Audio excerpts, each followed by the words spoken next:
आत्मीय स्वजन, आज तृतीय दिवस पुण्यमयी वेला में पुण्यमयी कथा श्रवण करने के लिए बैठे हुए समस्त विज्ञजन, मानस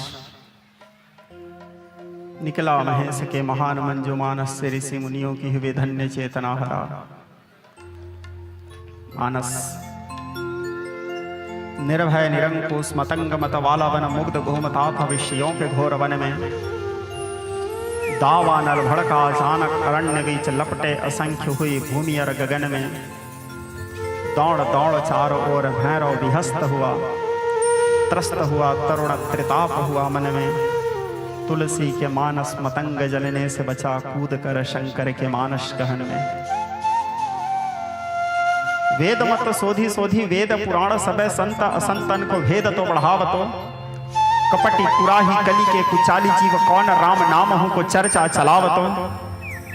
बेनी कवि कहे मानो मानो या प्रतीतवाद, पाहन हिये में वौन प्रेम उपजावतो। धरी भव सागर उतारतो, कवन पार जोते यह रामायण तुलसी न गावतो। बचपन में ही अभिशाप मिला, माता की गोद न सुलभ रही। जंगल में भू पर सोए थे, नरहरि ने आकर गाह गही। विघ्नों ने दूध पिलाया था, विघ्नों ने शोहर सुनाया था। कांटों का ताज पहन कर भी तुम चंदा सब मुस्काए थे। तुलसी तब सुधा पर नया संसार बसाने आए थे। भारत में भक्ति का उज्ज्वल रसधार बहाने आए थे। ऐसे कविता कामिनी कलाकांत गोस्वामी तुलसीदास जी के अद्भुत एवं विलक्षण समस्त मानव समाज के लिए एक बहुमूल्य धरोहर रामचरितमानस श्रवण करने के लिए बैठे हुए समस्त मानस प्रेमी, धर्मानुरागी, धर्म प्रिय प्राण बंधुओं, कल जो कथा आप लोगों को वर्णन करने का मैंने अल्प प्रयास किया, उसमें मैंने रघुनाथ जी के जन्म के हेतुओं को बताया। हेतुओं को वर्णन करते हुए मैंने आप लोगों को बताया कोई एक कारणों को लेकर के भगवान का जन्म नहीं होता। रावण को मारना भगवान के लिए गौण कार्य था, कंस को मारना भगवान के लिए गौण कार्य था। केवल रावण को मारने के लिए, कंस को मारने के लिए, शिशुपाल के वध करने के लिए भगवान का जन्म होता है, ऐसे नहीं। राम जन्म के हेतु अनेका परम विचित्र एक ते का एक से कारण होते हैं। बहुत से कारण जो मानस में लिखा गया है, बहुत से कारण जो विद्वान जन कहते हैं, बहुत से कारण जो गुरुजन कहते हैं, और बहुत से कारण तो ऐसे हैं जिसको वेद भी नहीं जान पाए कि भगवान का आगमन क्यों हुआ था, किस कारण से हुआ था। क्योंकि तर्क न सके बुद्धिमन वाणी, बुद्धिमन वाणी की वस्तु नहीं है कि उसके विषय में तर्क कर सकें, उनके बारे में कुछ समझ सकें। मन अनुमान निगम अस गावा, आगम और निगम ने भी अनुमान लगा के गान किया कि भगवान ऐसे हो सकते हैं, भगवान ऐसे ही हैं। इस बात का दावा तो वेदों ने भी नहीं किया है, जबकि जो वेद उनके श्वास से प्रकट हुए हैं। जाकी सहज श्वास श्रुति चारी। गोस्वामी जी लिखते हैं, न इति जही वेद विरूपा, चिदानंद निरूपाधि स्वरूपा। जो उपाधि से रहित हैं, जो निर्गुण है, निर्विशेष है, निराकार है, अव्यक्त ब्रह्म है। हाँ, लेकिन निर्गुण निराकार से लीला नहीं होती। लीला करने के लिए भगवान सगुण साकार स्वरूप में आते हैं। सो अज भगत प्रेम वश कौशल्या के गोद। कभी कौशल्या जी के गोद में, कभी माता अदिति के पास, कभी माता देवकी के पास, कभी माता यशोदा के पास आकर के भगवान अनेक प्रकार के लीला मंचन करते हैं और अपने सारे कार्य को संपादित करके यदा यदो वदश्य वक्षयो वदश्य पावनम तदात भगवान निसम्मात्मानं सृजते हरि। पुनः भगवान अपने दिव्य लोक प्रस्थान करते हैं। तो राम जी के कल जन्म हुआ। जन्म के अनेक से कारण हैं, जो कारण मैं आप लोगों को बताया। जन्म एक दुई कहूँ बखानी, तहाँ जलंधर रावण भयं रणरति राम परम पद दयं। जलंधर रावण बना, उसके उद्धार के लिए एक बार भगवान का जन्म हुआ। जैर विजय रावण कुंभकर्ण बने, उसके कारण एक बार भगवान जन्म लिए। अरिमर्दन और प्रताप भानु रावण कुंभकर्ण बने, उसके लिए एक बार भगवान अवतार लिए। शिवगणों को नारद जी के द्वारा दिया गया श्राप था, इसलिए एक बार रावण कुंभकर्ण बने शिवगण, तो उसके उद्धार के लिए भगवान आए।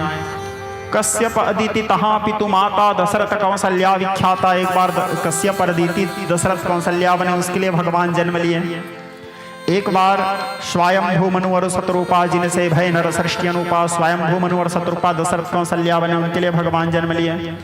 स्कंद महापुराण रेवाखंड के कथा अनुसार उल्कामुख नाम करके राजा और उनकी जो पत्नी थी भार्या तस्य प्रमुख च सरोज भद्राम सती भद्रशिला नदी तीरे सत्यस्य व्रतमाचरत, जिन्होंने भद्रशिला नदी के किनारे सत्य व्रत का आचरण किया, वो एक बार दशरथ कौशल्या बने।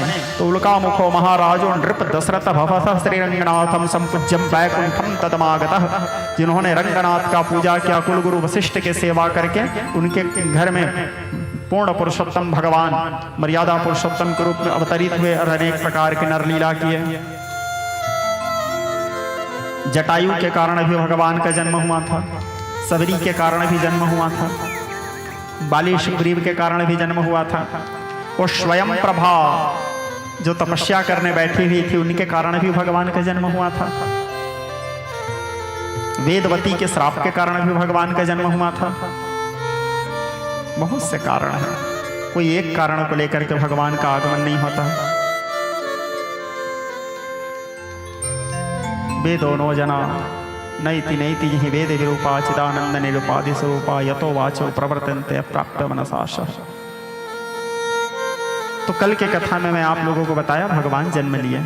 अब जन्म के विषय में भी अनेक प्रकार के भाव आते हैं। कुछ लोगों का मानना है भगवान जन्म लेते हैं, कुछ लोगों का मानना है भगवान अवतार लेते हैं, कुछ लोग मानते हैं भगवान प्रकट होते हैं। तो सत्य क्या है? भगवान जन्म लेते हैं, जन्म लेते हैं तभी तो आप लोग कृष्ण जन्माष्टमी कहते हो, ठीक है। क्या करते हैं? भगवान जन्म लेते हैं। लेकिन कुछ लोगों का मानना है नहीं भगवान जन्म नहीं लेते, जन्म तो मनुष्य लेते हैं। भगवान तो अजोपि सन्निव्यात्मा, चौथा अध्याय कह रहा है।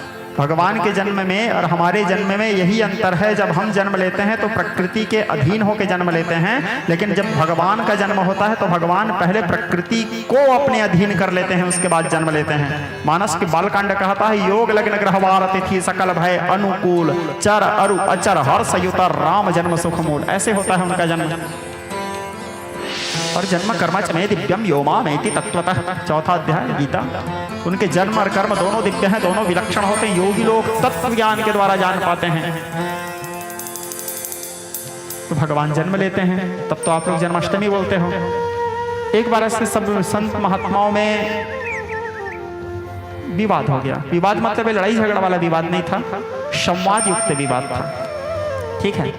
क्योंकि विज्ञ जन जो होते हैं वो लड़ाई झगड़ा वाला विवाद नहीं करते, ठीक है। संवाद युक्त विवाद मधुर, संसार को शिक्षा के मार्ग में अग्रसर करने के लिए। जैसे याज्ञवल्क्य जी से भरद्वाज जी प्रश्न किए, राम कवन पूछो मैं तो ही कहूँ बुझाए कृपा निधि मोहि, राम कौन है मुझे जानना है। क्या भरद्वाज जी नहीं जानते थे राम कौन है? वनवास काल में सबसे पहले राम जी मिले ही भरद्वाज जी से हैं। सबसे पहले चरण वंदन भरद्वाज जी का ही किए हैं तीर्थराज प्रयाग में, ठीक है। और वही भरद्वाज जी बाद में वाल्मीकि जी से मिले हैं। और वो भरद्वाज जी याज्ञवल्क्य जी से पूछते हैं, राम कवन पूछाऊं मैं तो ही एक राम अवधेश कुमारा, जिनके चरित विदित संसारा, नारी विरह दुख सह हूं अपारा, वह रोष जी में रावण मारा। कितना विचित्र विडंबना। तो याज्ञवल्क्य जी भी तत्काल बोले, मैं जानता हूं तुम जानते हो राम कौन है, तुम जानबूझ के प्रश्न कर रहे हो। प्रश्न करने के पीछे तुम्हारा कोई कुटिलता नहीं है, मैं जान रहा हूं। तुम्हारा अज्ञानता नहीं है, तुम्हारा जड़ता नहीं है, मैं जान रहा हूं। प्रश्न करने के पीछे बहुजन हिताय बहुजन सुखाय, सर्वजन हिताय सर्वजन सुखाय, इस संकल्प को लेकर के प्रश्न किए हो कि आज ये जो प्रश्न है आगे चल करके कलियुगी जीवों के ऊपर आएगा, मन में आएगा। तो उनके मन में आने से पहले जो विज्ञ जन होते हैं उसके उत्तर को पहले दिलवा देते हैं। इसीलिए तुम इस प्रश्न को किए हो ताकि आगे चल करके किसी के मन में यह भाव आए कि प्रभु सोई राम की अपर को जाहु जपत त्रिपुरारी। तुमने पूछा है और तुमने पूछा है तो मैं बताऊंगा अवश्य। इस प्रकार कह करके फिर उन्होंने कहा, ऐसे ही संशय किन्न भवानी महादेव तब कहा वखानी, शिव कथा का शुभारंभ किया मानस में। तो भगवान जन्म लिए। तो सबके बीच में थोड़ा सा विवाद हुआ, संवाद युक्त। तो सब लोग बोले एक काम करो, रामावतार के समय की बात है। सब लोग बोले चलो एक काम करते हैं, महाराज दशरथ के घर जाते हैं, जिसके घर में भगवान जन्म लिए हैं वही परफेक्ट बताएगा कि भगवान जन्म लिए हैं, भगवान अवतार लिए हैं कि भगवान प्रकट हुए हैं। जिसके घर घटना घटित हुआ है वही बताएंगे, क्योंकि सुना हुआ बात हमेशा सत्य नहीं होता, ठीक है। तो जो जहां हुआ है सीधा उसी से जाके मिलते हैं, हुआ क्या। तो सब लोग आए दशरथ जी के पास। दशरथ जी को पूछे महाराज, बोले हाँ अभी अभी रामलला का जन्म हुआ है। बोले हाँ। बोले सत्य बताओ, राम जी जन्म लिए हैं, राम जी अवतार लिए हैं या राम जी प्रकट हुए हैं? दशरथ जी ने कहा देखो भाई, तुम जो पूछ रहे हो इसका सटीक उत्तर तो मैं भी नहीं दे सकता। बोले क्यों, आपके घर में तो हुए हैं? बोले हुए हैं लेकिन मैंने देखा नहीं है ना, सुना है। बोले क्या सुना है आपने?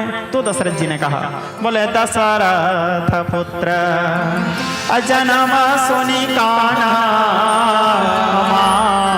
ब्रह्मानंद गमाना।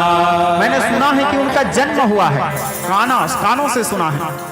बोले जब ये देखे नहीं है सुने हैं, तो जो देखे हैं उससे मिलते हैं। तो देखे कौन है? माता कौशल्या देखते। कौशल्या जी के पास गए, जाकर के बोले माता आप बताओ कि भगवान जन्म लिए हैं कि प्रकट हुए हैं कि अवतार लिए हैं? महाराज दशरथ का कहना है जन्म हुआ है। माता कौशल्या कहती है भय प्रगट कृपाला दीन दयाला। मैंने तो अपने आंखों के सामने प्रकट होते देखा है। और वो भी कैसे प्रकट होते देखा है? निज आयुध भुज लोचनाया भेरामा तनु घन श्यामा। मेरे सामने सीधा चतुर्भुज रूप में प्रकट हुए थे वो।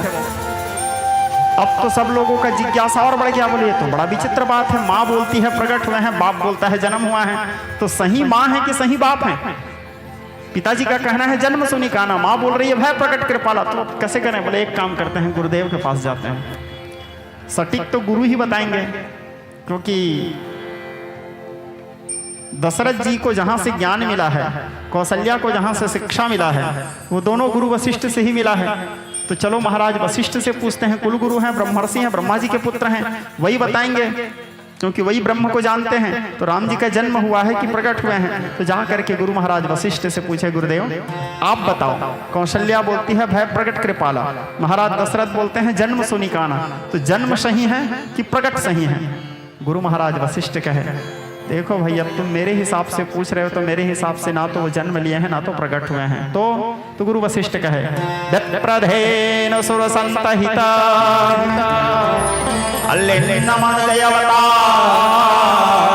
अवतार लिए हैं। क्यों? अवतार उदार अपार गुणम भव भाव विभंजन दीन घनम बिनु कारण दीन दयाल हितम छवि धाम नमामि रमा सहितम। भगवान अवतार लेते हैं, उनके जन्म कर्म दोनों दिव्य होते हैं। और भगवान का कहना ये यथम मम प्रपद्यन्ते, जो जिस भाव से मान ले, मानो तो भगवान अवतार लिए। अवतार लेने के बाद दशरथ पुत्र जन्म सुनि काना। महाराज दशरथ गदगद हो गए, प्रसन्न हो गए। महाराज दशरथ कहने लगे जाकर नाम सुनत शुभ होई मोरे घर आवा प्रभु सोए।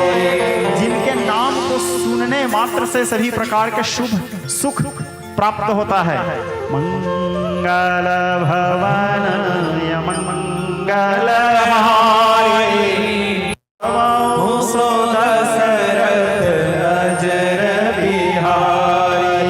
आज वो मेरे घर में जन्म लिए हैं। महाराज दशरथ बड़े प्रसन्न हो गए। शुभ समय आया, कुछ दिन बीता। के कैसुता सुमित्रा दो सुंदर सुत जनमत है ओ। कुछ दिन बीतने के बाद माता केकई ने भी एक पुत्र को जन्म दिया और माता सुमित्रा ने 2 पुत्रों को जन्म दिया। तो महाराज दशरथ के घर कुल कितने पुत्र हो गए? 4 पुत्र हुए। 4 पुत्र होने के बाद अब चारों पुत्रों का जात कर्म किया गया। छठी आदि जो रीति नीति है, कुछ वेद रीति, कुछ कुल रीति, समस्त औपचारिकताओं का पालन किए। मंगल गान करने लगे, ब्राह्मण लोग सुंदर वेद के ऋचाओं का पाठ करने लगे, पंचध्वनि बजने लगे, देवता लोग आकाश मार्ग से कल्प प्रसून की वृष्टि करने लगे। और सभी लोग मिलकर के राम जी के जन्म में सुंदर सोहर गान करते हैं। सब लोग सोहर गान करने के बाद जैसे श्रीमद् भागवत कथा आप लोग सुनते होंगे, सुने होंगे, भागवत में गोपी भाव है। भागवत में क्या है? गोपी भाव। गोप्य कामाद अनंगना मंगना मंत्रिणम माधवम माधवम चंत्रिणंगना। राम कथा में शक्य भाव है, भागवत जी में गोपी भाव है, राम कथा में शक्य भाव। सुंदर सुंदर सखियां राम जी के जन्म होने के उपरांत अयोध्या आई। कुछ सखियां अयोध्या आकर के देखती हैं महाराज दशरथ की गोद में राम लला बैठे हुए हैं। मैं बोल रहा हूँ राम, अभी उसका नाम निकरण नहीं हुआ है, ठीक है। राम लला बैठे हुए हैं, लेटे हुए हैं। उनको देख करके बड़े प्रसन्न हो गई, आनंद के समुद्र में डूब गई और दौड़े दौड़े बाहर आई। और बाहर आकर के अपने अन्य सखियों से कहती है, आली अवधेश के द्वार सगारे गई। कहती है आलिया अवधेश के द्वार सगार गई, सुत गोद में भूपति ले विकसे। महाराज दशरथ अपने गोद में राम लला को लेकर के बैठे थे। ऐसे प्रतीत हो रहा था, अवलोकी हो सोच विमोचन, सो ठगी सी रही जे न ठगे भिक से। तुलसी मन रंजन, तुलसी मन रंजित रंजन अंजन, नैन सुकंजन जातक शो। सजनी शशि में समनी शील उभय नवनील सरोरुह शोभिक से। इस प्रकार राम जी के बारे में अन्य सखियों को बताती है। सभी सखियां राम जी के दर्शन करने के लिए, सभी लोग राम जी के दर्शन करके आनंदित होती हैं, सब लोग राम जी से प्रेम करने लगती हैं। उसके बाद अब गुरु महाराज वशिष्ठ को बुलाने भेजे, क्योंकि नामकरण तो गुरुदेव करेंगे। गुरुदेव को बुलाए, गुरुदेव आकर के नामकरण, ये भी एक संस्कार है, हमारे 16 संस्कारों में से एक संस्कार। तो नामकरण आप लोग तो अपने हिसाब से आजकल कुछ भी नाम दे देते हो, ठीक है। नामकरण हमारे ज्योतिष के अनुसार, हमारे जो कुल पुरोहित हैं या जो हमारे आचार्य हैं या जो हमारे गुरुदेव हैं, वही ज्योतिष गणना के अनुसार नामकरण करते हैं, ठीक है। रिंकू पिंकू टिंकू कुछ भी नाम रख देते हो आप लोग, उससे कोई फायदा नहीं है, ठीक है। नामकरण का एक विशेष महत्व है। नाम से हमारे जीवन के बहुत सारे चीज़ों का निर्णय होता है, आगे चल करके उससे बहुत सारा परेशानियों का भी सामना करना पड़ता है। अस्तु, खैर वो आप लोगों की व्यक्तिगत विचारधारा है। तो गुरु महाराज वशिष्ठ आए, नामकरण के जो संस्कार होते हैं वो सारे संस्कार को किया गया। अब हमारे नाम रख दिए, हमारा नाम नहीं है युवराज, ठीक है। अब हमारे नाम रख दिए युवराज। हमारे बहुत सारे जनप्रतिनिधियों को टेंशन है। युवराज का अर्थ होता है जो भविष्य में राजा बनने वाला है, ठीक है। आपको नहीं बोल रहा हूँ महोदय, ठीक है। बहुत सारे अन्य लोग हैं जिसको आप भी जानते हो, ठीक है। तो उन लोगों को टेंशन है। युवराज नाम का अर्थ होता है, युवराज उसे बोलते हैं जो आगे चल करके राजा बनने वाला है, ठीक है। अब हम राजा बनेंगे नहीं, क्योंकि हमारा तो काम है ही नहीं राजनीति, ठीक है। और ब्राह्मण का काम भी नहीं है राजनीति। मैं अपने विचारधारा में, अपने वक्तव्यों में कई बार बोला भी हूँ। खैर अस्तु, तो नामकरण विशेष, नामकरण का एक महत्व है। तो गुरु महाराज वशिष्ठ जी को बुलाए। गुरु महाराज वशिष्ठ जी आए। नामकरण की जो भी औपचारिकताएं हैं, जो भी रीति नीति हैं, जो पूजा है, वो सारे संस्कार को किए। करने के बाद अब राम जी के नामकरण करना है। राम जी को पहले तो देखते ही गुरु महाराज वशिष्ठ को त्राटक लग गया। स्वरूप को देखते ही थोड़े देर के लिए देखते ही रह गए। महाराज दशरथ विचार किए, गुरु जी के लीन कैसे हो गए, क्या हो गया, समाधि उमाधि में तो नहीं चले गए गुरु जी? क्योंकि गुरु महाराज वशिष्ठ सिद्ध योगी थे, और कहीं गुरु जी समाधि में चले गए, नामकरण का क्या होगा और हम लोगों का क्या होगा? गुरु जी को उठाना जरूरी है। बोले गुरुदेव, गुरु महाराज वशिष्ठ, हाँ हाँ नामकरण गुरुदेव। बोले हाँ ठीक ठीक बोल करके फिर राम जी के ऊपर नजर गया, से देखे फिर त्राटक लग गया। उनके स्वरूप ही ऐसे हैं। नीलोत्पल तन श्याम काम कोटि शोभा अधिका, करोड़ों करोड़ों कामदेव के छवि के लज्जित करने वाला स्वरूप छवि। फिर त्राटक लग गया। फिर बोले गुरुदेव, हाँ नामकरण गुरुदेव। तब गुरु महाराज वशिष्ठ बोले, इनके नाम अनंत इनके एकात नाम हो तो मैं इनको नाम दूं, इनके तो अनंत नाम हैं। हाँ, मैं अपने मति के अनुसार इनको एक नाम देता हूं। बोले क्या नाम? आराम कल्प वृक्षाणाम। इनके नाम में ही आराम है। सो सुख धाम रामयस नामा, अखिल लोक दायक विश्राम। सारे संसार को जो आराम दे, जो सभी सुखों के धाम हैं, सो सुख धाम, इनका नाम राम होगा। रा का अर्थ होता है राष्ट्र, माँ का अर्थ होता है मंगल, जो राष्ट्र मंगल के लिए आए हैं, इसलिए इनका नाम राम। रा यानी रावण, माँ यानी मरण, जो रावण मरण के लिए आए हैं, क्योंकि आए तो इसीलिए थे, भगवान रावण की इच्छा को पूरा करने के लिए भगवान महादेव अपने हृदय के मानस अंश को भेजे थे, उसका नाम राम। जो राधा के मर्म है, राया ने राधा माया ने मर्म, जो राधा के मर्म है वो राम। एक बड़ा सुंदर बात है, लंका में थोड़ा सा विषयांतर हो रहा हूं। विषयांतर मतलब मैं कहानी किस्सा चुटकुला नहीं बताता, टोटका यहीं की बात कर रहा हूं, ठीक है। विषयांतर मतलब राम जी के जन्म के प्रसंग, राम जी का नामकरण हो गया। आप लोगों के राम नाम का एक बड़ा सुंदर भाव बता रहा हूं, अचानक याद आया। लंका में कोई राम नाम नहीं लेते थे, विभीषण बस लेता था। रावण का सीधा निर्देश था, लेना है तो शिव का नाम लो, क्योंकि शिव शब्द कल्याणकारी है, कलातीत कल्याण कल्पांतकारी है। राम कृष्ण आदि का नाम नहीं लेना है, विष्णु का नाम। जिसके मुंह से राम का नाम निकले तुरंत मारो उसको, ठीक है। कोई हरि भक्ति नहीं करना चाहिए, केवल शिव शिव रटाए तो संकट कटाए, शिव शिव रटाए तो संकट कटाए, केवल शिव। सब लोग शिव शिव बोलते थे, या तो महाराज रावण की जय, भगवान रावण की जय बोलते थे। एक जने विभीषण था जो केवल हरि हरि हरि हरि हरि करता था। रावण गुप्तचर भी रखा था, बोले पूरा पता लगाना रे, यदि कोई राम का नाम ले रहा है तो आके बताना, बोले गुप्तचर। अब वो गुप्तचर शाम को आया, शांत खड़ा हुआ। बोले रावण, बोले क्या हुआ जी, क्यों शांत हो? पारिवारिक मामला है महाराज। बोले यदि आप सुनोगे तो परिवार के बात करूंगा, परिवार के विरोध में आपके, आप मेरे ही को मरवा दोगे, क्योंकि आप तो अपने परिवार को चुनोगे, मैं तो आपका सेवक हूं महाराज, तुच्छ सेवक। बोले नहीं नहीं, कोई कुछ नहीं करूंगा, सही बता क्या हुआ? बोले नहीं, आप मेरे को मारोगे महाराज। अब रावण का भय भी तो है, देवता लोग डरते थे,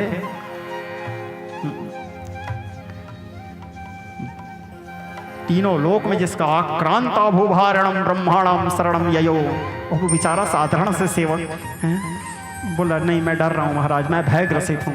बोले मैं तेरे को आश्वस्त करता हूं, मैं तेरे को कुछ नहीं करूंगा, जो भी तेरे मन में बात है स्पष्ट बता, क्या मामला है मेरे परिवार का? बोले महाराज लंका में कोई तो राम कृष्ण का नाम नहीं लेते, विष्णु का नाम नहीं लेते, हरि का नाम नहीं लेते, एकमात्र आपका भाई ही है जो राम राम राम राम करता है। बोले झूठ बोल रहा है, मेरा भाई मेरे विरोध में जा ही नहीं सकता, सत्य बोल रहा हूं महाराज।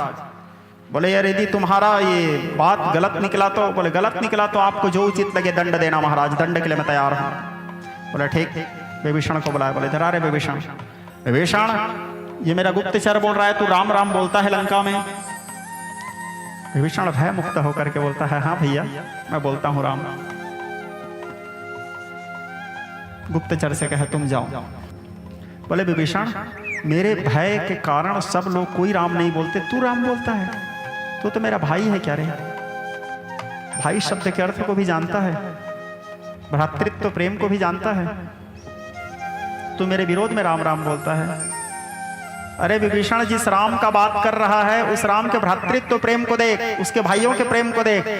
उसके एक भाई नींद और नारी के त्याग करके उसके पीछे पीछे घूम रहा है। एक भाई जिस धन और वैभव को देख करके कुबेर भी लज्जित हो जाते हैं, धन दल जाही, ऐसे राज्य ऐसे वैभव के त्याग करके नंदीग्राम करी परन कुटीरा, ऐसे भ्रातृत्व प्रेम की शिक्षा देने वाले राम, उसका तू नाम ले रहा है। कम से कम उस राम, जिस राम का नाम ले रहा है उस राम से सीखता कि भ्रातृत्व प्रेम क्या होता है। तू अपने भाई के द्रोह करके उस राम का नाम ले रहा है।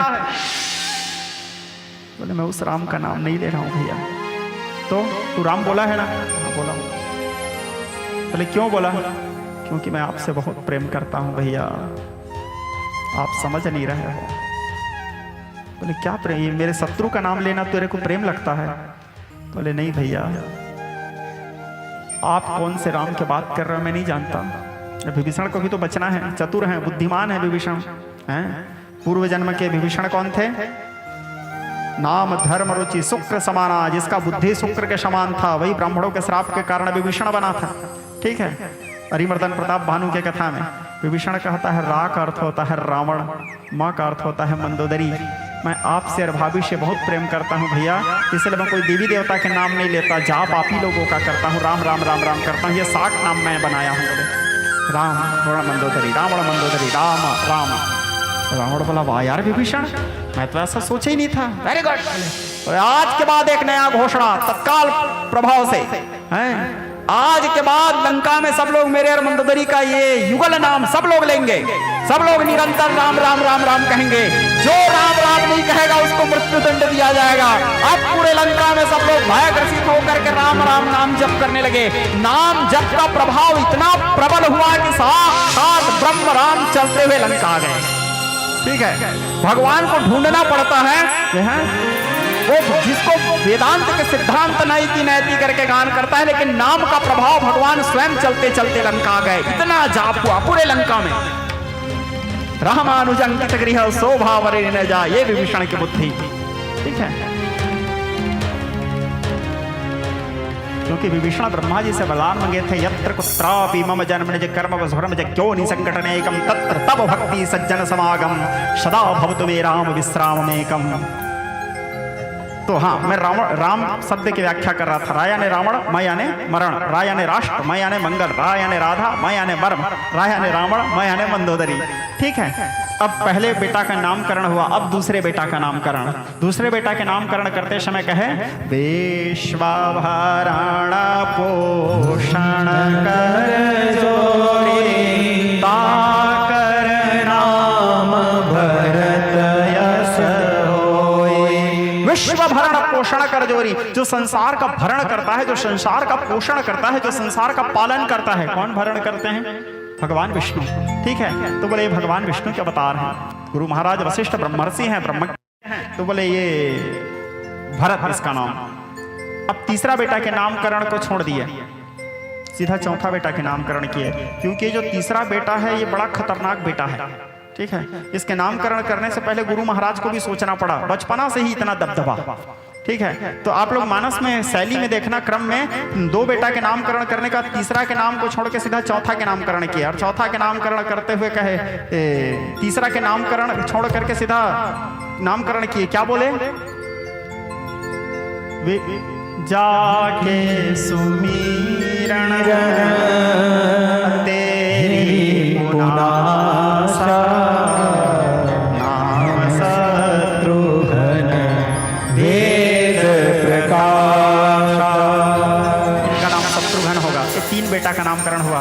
अब जो तीसरा नंबर के बेटा थे उसका नामकरण चौथा नंबर में किए, और नामकरण करने से पहले तो उसके बड़ाई किए, नाम देने से पहले बड़ाई। क्या बड़ाई किए? लक्षण धाम रहा प्रिय सकल जगत आधार, गुरु वशिष्ठ तव रहायो, लक्ष्मण राम उदार, लक्ष्मण राम उदार। जो राम को अत्यंत प्रिय होंगे, जो सारे संसार के आधार हैं, इनका नाम होगा लक्ष्मण। चारों पिता के नामकरण करने के बाद ब्राह्मणों को यथाशक्ति दान दक्षिणा दिया गया, सुंदर भंडारे आदि की व्यवस्था किया गया, मंदिरों को दीप मालाओं से सजाया गया, और उसके बाद गुरु महाराज वशिष्ठ अपने आश्रम में जाकर के निवास करने लगे। अब चारों भाई धीरे धीरे बड़े होने लगे। ठुमक चलत रामचंद्र बाजत पैजनिया, ठुमक चलत ठुमक चलत ठुमक चलत रामचंद्र। रघुनाथ जी सुन बाल लीला करने लगे। बाल लीला करते समय भगवान शंकर बोले, उमा, कथा तो भगवान शंकर ही सुना रहे हैं, मैं तुमको अपने एक चोरी का बात बताऊं? हाँ स्वामी, आप चोरी? बोले हाँ। बोले क्या? बोले उस रूप को देखने के लिए मैं भी गया था। बोले तो मेरे को कैसे पता नहीं? बोले तेरे को नहीं ले गया था ना जी। तो किसको ले गए थे? बोले चेला को। हाँ, कौन चेला? तो भोले बाबा कहे, काग भुसुंडे संग हमदो मनुज रूप जानत नहीं को। काग भुसुंडी संग हमदो, मेरे चेला काग भुसुंडी को साथ में लेके गया था। काग भुसुंडी बड़े कलवा बिलवा, अब भोले बाबा बड़े सुंदर, तुषारादि संकाश गौरम गभीरम। जैसे महाराज दशरथ के द्वार में पहुंचे, पहले तो सब लोग देख के घबरा गए, बोले आप जाओ महाराज, आप तो बड़े ठीक ठाक दिख रहे हो, लेकिन ये आपका जो चेला है बड़े विचित्र दिख रहा है, कहीं हमारा रामलला देख के डर गया तो। बोले ठीक है भाई मैं जाता हूँ। बोले काकभूषुंडी बोले गुरुदेव, बोले मेरा क्या होगा गुरुदेव, मेरे को ले जाओ गुरुदेव, मेरे को भी देखना है, मेरे भी तो आराध्य हैं। बोले भोले बाबा बोले नहीं, मेरे चेला को भी जाना जरूरी है। तो बोले लेकिन इसको रामलला डर गया। तो बोले नहीं डरेगा। बोले मैं आशीर्वाद तभी दे सकता हूँ जब मेरा चेला मेरा सामने खड़ा रहे, ठीक है, मैं तो मेरा आशीर्वाद नहीं मिल सकता। बोले तब फिर भगवान शंकर के साथ में चेला को जाने दिए। अब जा करके भगवान शंकर उनके स्वरूप को देखे, क्या सुंदर स्वरूप, अलौकिक दिव्य छटा, और उस लीला को अवलोकन करने लगे भगवान शंकर। कौन से लीला? कबहू ससी मांगत आरी फिरे, कबहू प्रतिबिंब निहारी डरे, तबहू कर ताल बजाई के नाचत मातु सब मन मोह भरे,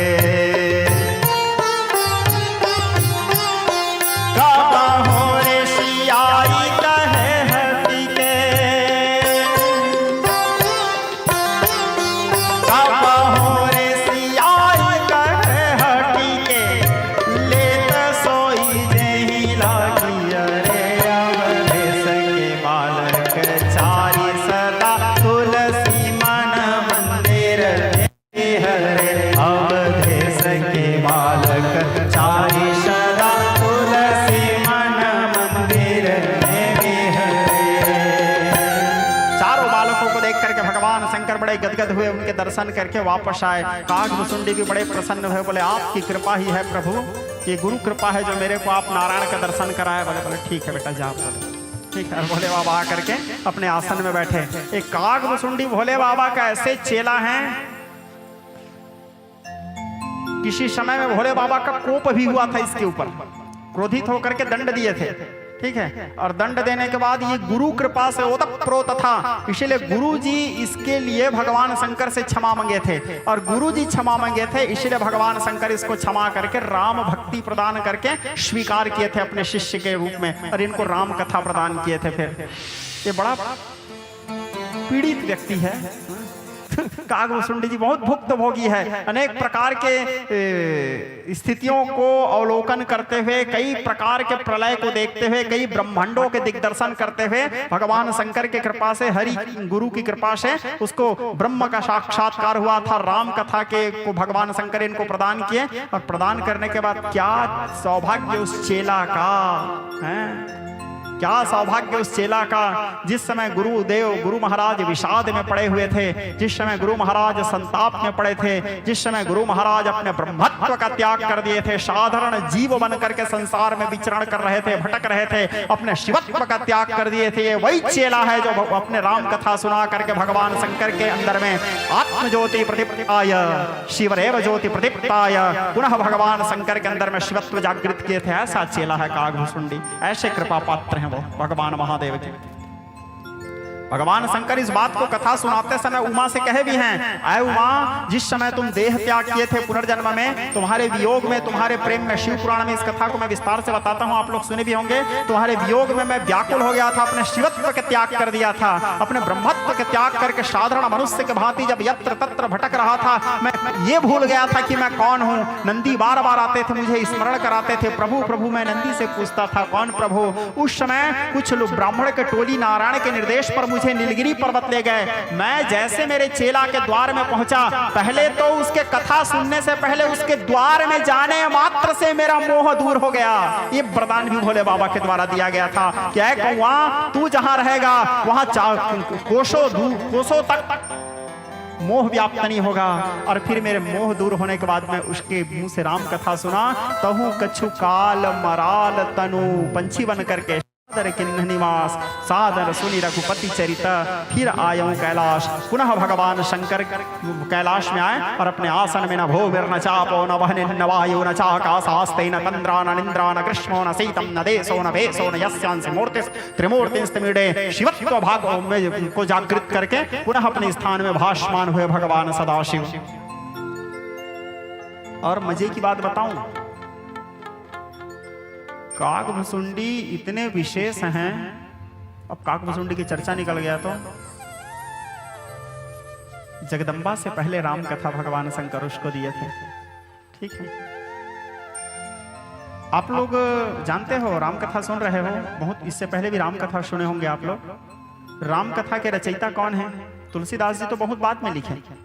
उन्होंने स्पष्ट कहा है, तहु कछु का मैं पुनि निज गुरु सना सुनी सो सूकर खेत समुझी नहीं तब बालपना मैं पुनि रहा हूं अचेत। यानी इस दोहा से स्पष्ट होता है कि तुलसीदास के लिखने से पहले भी राम कथा था। वाल्मीकि जी भी पहले, राम कथा लिखने से पहले वाल्मीकि जी बोल दिए पहले से है।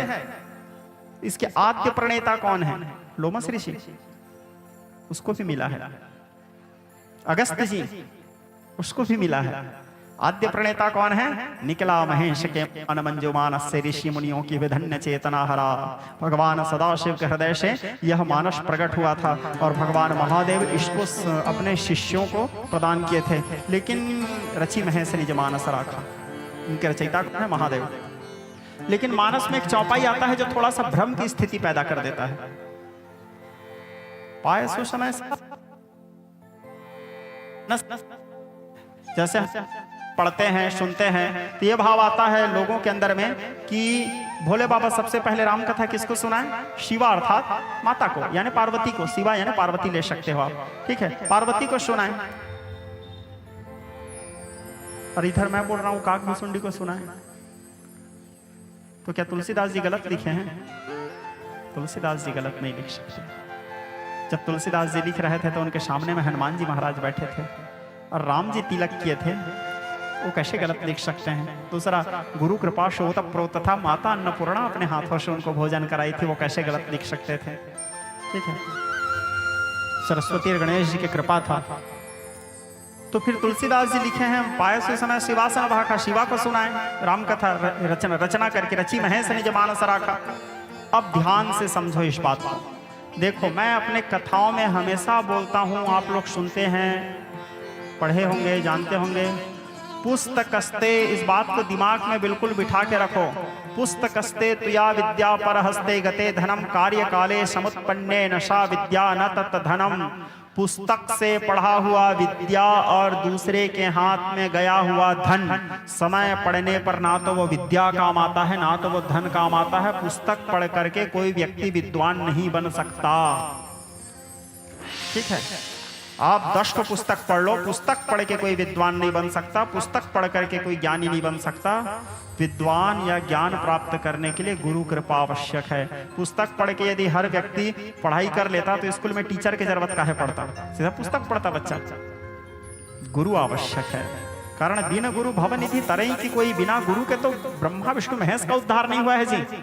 गुरु आवश्यक है। जब तक गुरु कृपा नहीं होगा तब तक के रहस्यों को समझ नहीं पाओगे, क्योंकि यह रहस्य रघुनाथ के बेगी न जाने कोय, जो जाने श्री राम कृपा सपने हूं मोहन होय। अब सुनो, तुलसीदास जी लिखे, ये भोले बाबा लिखे, उमा को सुनाए। तो जब उमा को सुनाए तो आप लोग विचार करो, उमा यानी पार्वती, पार्वती जी के जन्म होने से पहले माता सती को लेकर के एक बार त्रेता युग माही शंभु गए कुंभज ऋषि पाही। कुंभज ऋषि के पास राम कथा सुनने जा रहे हैं। अभी इधर पार्वती का जन्म नहीं हुआ है, पार्वती को कथा सुनाया नहीं है। और इधर कुंभज ऋषि के पास सती जब विवाह हुआ था, सती के साथ तो को लेकर के राम कथा सुनने गए थे, तो सती को लेकर के राम कथा सुनने गए थे। यानी पार्वती से पहले राम कथा संसार में आ चुका था। तब तो अगस्त जी उस कथा को सुना रहे हैं, कुंभज ऋषि सुना रहे हैं और भोले बाबा सुनने जा रहे हैं सती को साथ में लेके। अब दूसरा भाव रामचरितमानस में ही है, कहीं यहाँ वहां भटकने की जरूरत नहीं, सब इसमें है। ठीक है, इसी में आ रहा है। जब भोले बाबा माता सती देह त्याग की तो भोले बाबा मन में शांति प्राप्त करने के लिए कहाँ गए थे? काकभुसुंडी के पास राम कथा सुनने। अभी पार्वती का जन्म नहीं हुआ था और भोले बाबा राम कथा सुनने काकभुसुंडी के पास गए हैं। यानी राम कथा पहले से था, तब तो भोले बाबा उसको सुनने गए हैं। तो फिर तुलसीदास जी कैसे लिख दिए? पायश समय शिवासन भाखा। शब्दों को समझो, तुलसीदास जी ने ये नहीं कहा सबसे पहले शिवासन भाखा, प्रथम ही शिवासन भाखा नहीं बोले हैं। पायसु समय, शुभ समय पा करके शिवा को भी सुनाए, शिवा को ही सुनाए नहीं, शिवा को भी सुना है शुभ समय पा करके। हाँ, उत्तम श्रोता जितने भी उससे पहले सुने थे उन सब में टॉप नंबर के श्रोता माता जगदम्बा थी, इसलिए सर्वश्रेष्ठ श्रोता माता जगदम्बा को माना गया। लेकिन राम कथा सुनाने से पहले वो टॉप नंबर के श्रोता बनाने के लिए भी भोले बाबा पहले उसको दंडित किए हैं। स्पष्ट भोले बाबा रामचरितमानस बालकांड में कहे, बोले देवी इस कथा को सुनने से पहले एक बात सुनो, एक बात नहीं मोहि सुहानी जदपि मोह बस कहा भवानी। तुम्हारा एक बात मेरे को बिल्कुल अच्छा नहीं लगा, हालांकि तुम मोह में ग्रसित होकर के बोल दिए, लेकिन मेरे को अच्छा नहीं लगा। माता घबरा गई, बोले क्या बात अच्छा नहीं लगा स्वामी? तुम जो कहा राम कौआना परमानंद परेश पुराना, ये जो अभी अभी तुमने पूछा है राम कौन है, जिस शैली में तुम पूछे राम कौन है, ऐसे कौन बोलता है जानते हो? बातल भूत दिवश मतवारे ते नहीं बोलत वचन विचारे, मकुर मलिन अर नैन विहीना राम दर्शन की दीना। जिसके मन रूपी दर्पण में मैल बैठा हुआ है, नाता भीत भीत प्रकंपा, कांप गई। कांपने के बाद भोले बाबा बोले खैर सब छोड़ो, तुम राम कथा सुनने के लायक नहीं है, चलो चलो। तब माता बोली स्वामी स्वामी एक बात, एक मिनट, मैं मानती हूं कि राम कथा सुनने की योग्यता मेरे में नहीं है, लेकिन एक योग्यता मेरे में है स्वामी। लो क्या योग्यता है? तो माता कहती है, जदपि जो सीता नहीं अधिकारी, दासी मन क्रम वचन तुम्हारे। मैं मानती हूँ मेरे में कोई योग्यता नहीं है स्वामी, लेकिन मैं मन वचन कर्म से आपके चरणों की दासी हूँ। अब आप ये बताओ महादेव, आपके चरणों के दासी बन जाने के बाद भी भला इस संसार का और कोई योग्यता बाकी रह गया? अब तो भोले बाबा खुद फंस गए, बोले नहीं, अब तुम राम कथा सुनने लायक हो, बैठ। बाम भाग हरा आसन दिन्हा, सुंदर बाम भाग में बिठाए और आदर अति किन्हा, आदर भी नहीं अति आदर किए, बाम भाग में बिठाए। फिर कहे धन्य धन्य गिरिराज कुमारी, तुम समान नहीं कोई उपकारी, पूछे रघुपति कथा प्रसंगा, धन्य लोक जग पावनी गंगा। और फिर भोले बाबा आरंभ किए राम कथा, राम ब्रह्म व्यापक जग जाना, परमानंद परेश पुराणा, राम ब्रह्म चिन्मय विनाशे, शुभारंभ के राम कथा का। हाँ, तो यहाँ पे मैं आप लोगों को क्या बता रहा था, माता पार्वती को भी कथा सुनाए, लेकिन पार्वती से पहले भोले बाबा क्या किए थे, अपने चेला लोगों को कथा सुना चुके थे। काकभुसुंडी को, लोमस ऋषि को, याज्ञवल्क्य जी को, अगस्त्य जी को। क्योंकि जब भोले बाबा राम कथा करना शुरू किए थे ना, तब भोले बाबा का शादी नहीं हुआ था। शादी नहीं होने से पहले से भोले बाबा राम कथा आरंभ कर चुके थे, तो चेला लोग पहले सुन लिए थे। समय पा करके अब चेला लोग थोड़े अच्छा से ध्यान से नहीं सुने होंगे, या उनकी योग्यता में कोई कभी भी रह गया रहा होगा। जगदम्बा बड़े लगन से सुनी, इसलिए तुलसीदास जी लिखे, पायश समय शिवासन भाखा, समय पा करके शिवा के साथ भी उन्होंने इस कथा को सुनाया। तो उत्तम श्रोता में माता जगदम्बा ही आई। हालांकि बाकी जो अन्य श्रोता थे वो लोग भी उत्तम श्रोता ही थे, लेकिन माता पार्वती सर्वोत्तम श्रोता थी। ठीक है, अब ये समझ तभी आएगा, पुस्तक पढ़ोगे तो समझ नहीं आएगा, दिमाग घूम जाएगा। गुरु कृपा आवश्यक है इसके लिए। जो गुरु कृपा करे, जो गुरु कृपा करे,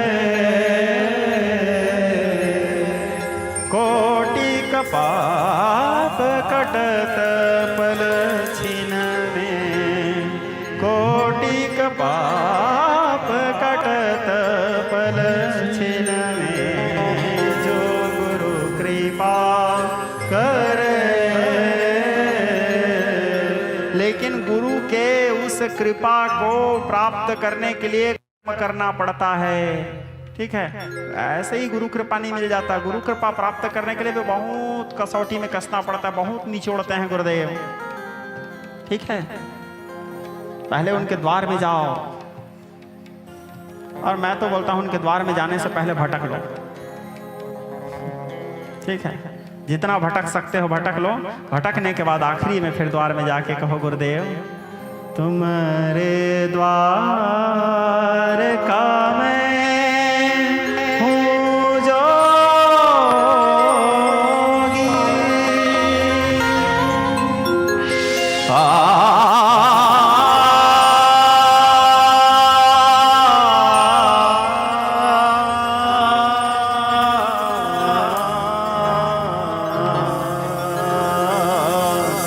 तुम्हारे द्वार का मैं हूँ जोगी, हमारी ओर न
वो भाव लेके जाओ।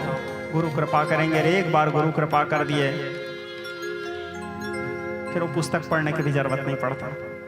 मूकम करोति वाचालम पंगुम लंघयते गिरिम यद कृपा तमहम वंदे परमानंद माधवम। गोस्वामी जी लिखते हैं बालकांड में, मूक होई वाचाल पंगु चढ़े गिरिवर गहना जाशु कृपाशु दयाल द्रवं शकल कलिमल दहना। गुरु के द्वार में जाओ तो वो भाव लेके जाओ, वो विश्वास लेके जाओ। देखो श्रोता समाज, गुरु कृपा करने में कभी कमी नहीं करता। लेने वाले शिष्य की योग्यता में कमी रह जाता है, पात्रता में कमी रह जाता है। गुरु तो दोनों हाथ फैला करके असीमित कृपा करते हैं। मैं आप लोगों को एक बात बता, गौतम बुद्ध की कथा है, उंगलीमान की कथा। गौतम बुद्ध विचरण में निकले हुए थे, उंगलीमान था साथ में। गौतम बुद्ध थोड़े संसार को शिक्षा देने के भी भाव आया उनके अंदर, उंगलीमान को भी शिक्षा देने के भाव आया।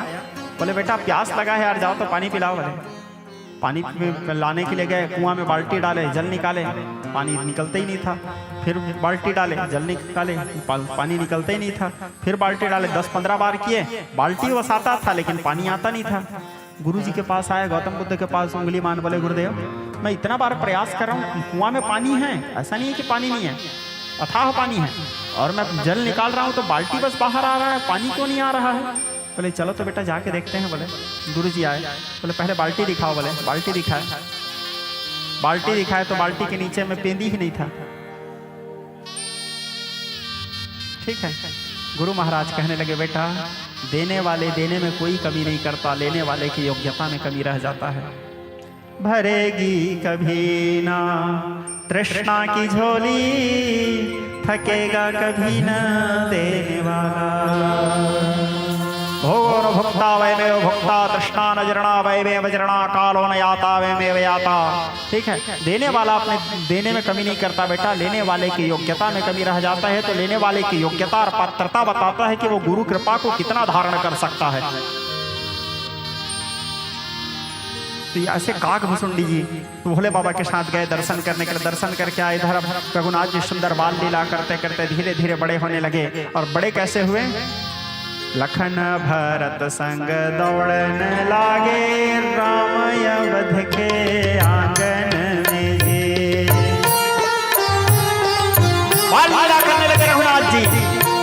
पूर्ण काम राम सुख राशि, मनुज चरित कराज विनाशी। स्वात्म काम पूर्ण काम निष्काम नैनाभिराम, वेदांत के सिद्धांत जिसको नैति नैति करके गान करते हैं। निर्गुण निर्विशेष निराकार व्यक्त ब्रह्म सगुण साकार रूप धारण करके साधारण मनुष्य लीला कर रहे हैं, यानी कि भगवान मनुष्य बनने का एक्टिंग कर रहे हैं।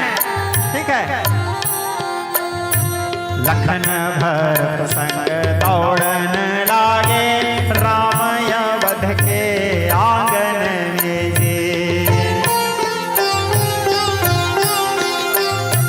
आंगन से द्वारे द्वारे से आ गए गाँव के गलियन में जी।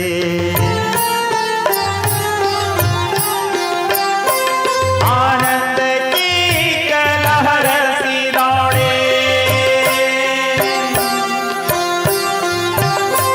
आनंद की कलहर सी दौड़े। शक्तियान और नगरवासियों में द्वार खड़े अवध नारद के, और सज गए नैन झरोखन में जी। द्वार खड़े अवध नारद के, और सज गए नैन झरोखन में। कहने का तात्पर्य सारे सखी लोग खड़े हो करके राम जी को अपने मन के अनुकूल स्वरूप में दर्शन करने लगे। जागी रही भावना जैसी, प्रभु मूरत देखई तिन तैसी। जिन जिन के मन में जो जो भावना था वो अपने मन के उस भावना के अनुकूल राम जी के स्वरूप का दर्शन करने लगे। वहां जितने योद्धा लोग थे, योद्धन को नाथ परम योद्धा, अविचल अतुलित बलवीर लगे। शस्त्रण से यंग सुसज्जित हैं, रणवीच खड़े रणधीर लगे। योद्धाओं को अपने से बड़े योद्धा के रूप में दिखने लगे। और वहां जो नौ यौवन संपन्न युवतियां थी, उन लोगों को कैसे दिखे भगवान? नव युवती न को कामावतार, प्रिय दर्शन काम शरीर लगे, कर में जो लेके पुष्पवाण वो ही मदन के भीर लगे। और जो वहां वृद्ध माताएं थी उनको कैसे दिखने लगे राम जी? वत्सला दृष्टि से जो देखे उन्हें छोटे से रस खान लगे, मुरलीधर मनमोहन बालक अपने ही जीवन प्राण लगे। अब जो भक्त लोग थे, भक्तों को कैसे दिखे राम जी? श्रीनाथ चतुर्भुज नारायण भक्तों के लिए भगवान लगे, तिहु लोक भूप यवन पयनूप भगवत स्वरूप भगवान लगे। सब लोग अपने अपने मन के अनुरूप दर्शन करने लगे। धीरे धीरे रघुनाथ जी बड़े होने लगे। माता कौशल्या का प्रेम भोजन करत चपल चित महाराज दशरथ बार बार भोजन लेके उनके पीछे पीछे दौड़ते थे पुत्र मोह में, और उन राम जी यहाँ वहाँ भागते थे। बड़े मुश्किल से माता केकई उनको पकड़ के लाती थी, उनको बिठाती थी, उनको खिलाती थे। माता केकई बचपना से ही राम जी का ज्यादा प्रेम केकई जी के लिए था। ठीक है, बाकी अन्य तीनों माताओं के अपेक्षा राम जी और केकई का भी बाकी चारों पुत्रों के अपेक्षा राम जी के प्रति एक विशेष प्रेम था। इसीलिए तो जब मंथरा केकई को भड़काते हुए कहती है कि भरत को राजगद्दी मिल रहा है, राम को राजगद्दी मिल रहा है, तू सोई है, पागल है, केकई के मन में कुभाव नहीं आया। मानस नहीं कहता, रामायण नहीं कहता, केकई के मन में कुभाव आया। केकई सबसे पहले बोली थी, अरे मंथरा, जैसे महाराज को मैं प्रिय मुझे राम प्रिय, वैसे ही भरत मेरे राम को प्यारा है। अग्रज प्रथम अधिकारी होता राज्य का, अधिकार लेना अधिकार न हमारा है। मंथरा के लिए तू ही तीनों लोक में है, अमृत का सिंधु राम लगे जिसे खारा है। मंदमती तेरे कुवचन सुन लगता है, नियति ने तीर तेरे सुमति पे मारा है। वो तो राम जी के लीला के अनुकूल माता केकई भड़की। पहले केकई नहीं भड़की थी, केकई विचार की चलो यही सही मौका है, बचपना में राम जी मेरे से कहे थे वनवास भेजना है, ये सोच के वनवास भेजी। आगे चल करके जिस दिन वनवास के कथाए गए सारे कथा को विस्तार से आप लोगों को बताऊंगा, अभी भाव प्रकट किया था मात्र।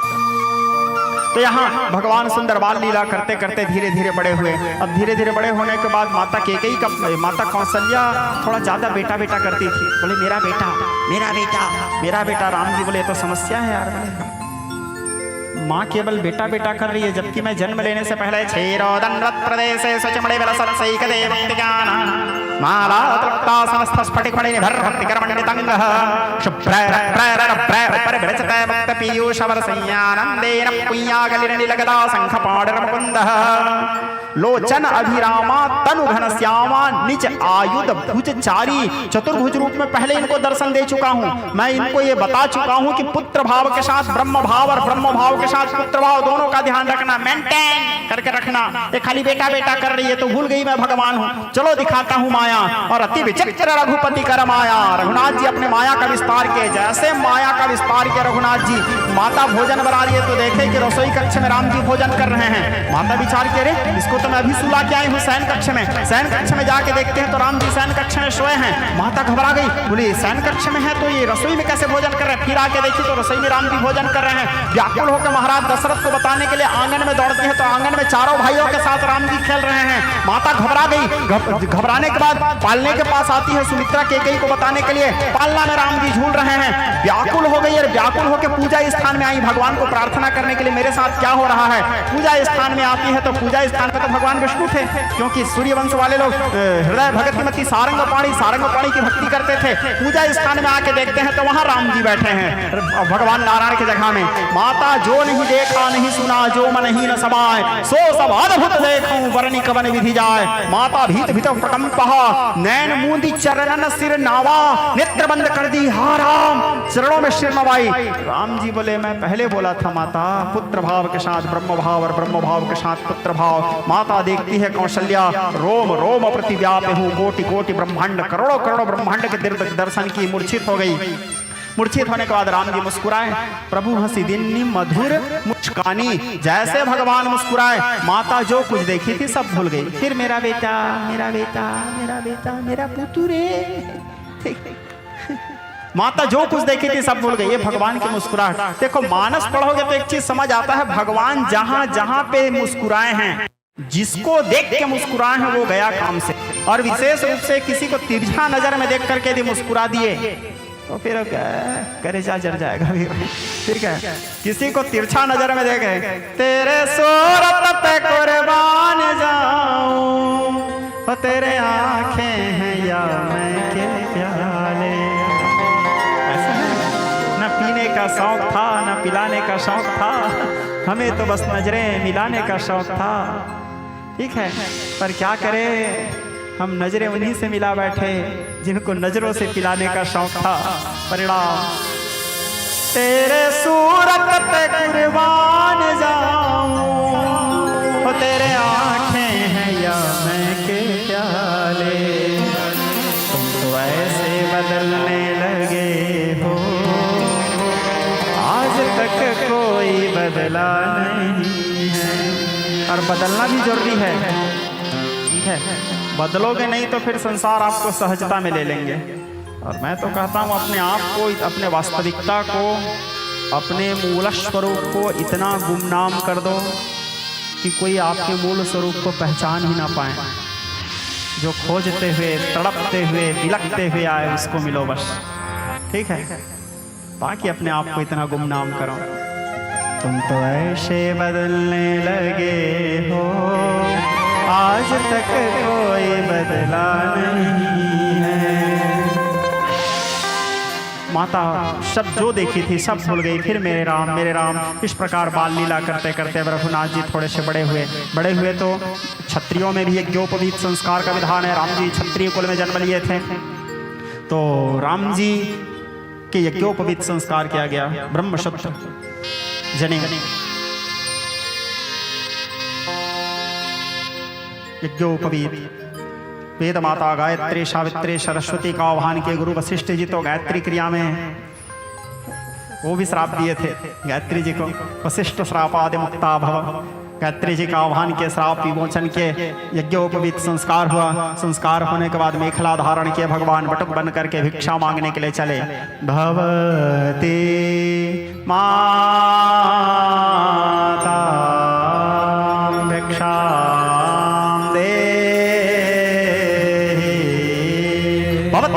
भिक्षाम देहि, भिक्षा मांगे, अपने गुरु जी को दिए। गुरु जी को देने के बाद अब देखो गुरु की जरूरत तो भगवान को भी पड़ता है, मैं आप लोगों को बताया हूँ। तो गुरु बनाने के लिए भगवान पहुंचे गुरुकुल में, और गुरुकुल में जाकर के गुरु जी की सेवा करते हुए अब भगवान गुरुकुल में निवास करने लगे। गुरुकुल में निवास करते समय भगवान की जीवन शैली कैसे, पग पग में, मैं आप लोगों को राम कथा शुरू करने से पहले बोला था, पग पग में शिक्षा दिया है राम जी। गुरुकुल में कैसे जीवन यापन कर रहे हैं रघुनाथ जी। शेष के शैया में सोने वाले, भूमि पे आज शयन करते हैं, करते हैं पशुओं की सेवा, श्री हरि को उच्चारण करते हैं। सारे जग के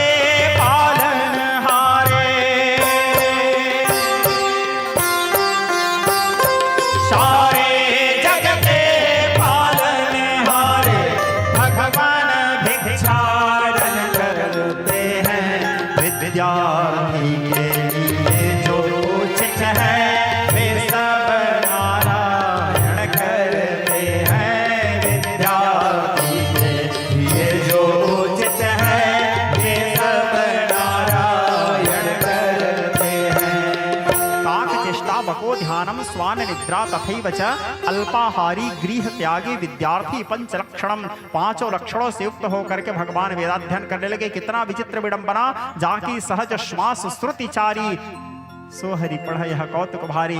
जिसके श्वास से ही 4 वेदों का जन्म हुआ है, वो भगवान जा करके गुरुकुल में शिक्षा ले रहे हैं, पढ़ाई कर रहे हैं। उनको पढ़ने की क्या जरूरत, वेद को पैदा ही किए हैं वो। हाँ, लेकिन संसार को बताने के लिए देखो गुरु के महत्व क्या है, गुरु की भूमिका क्या होता है जीवन में।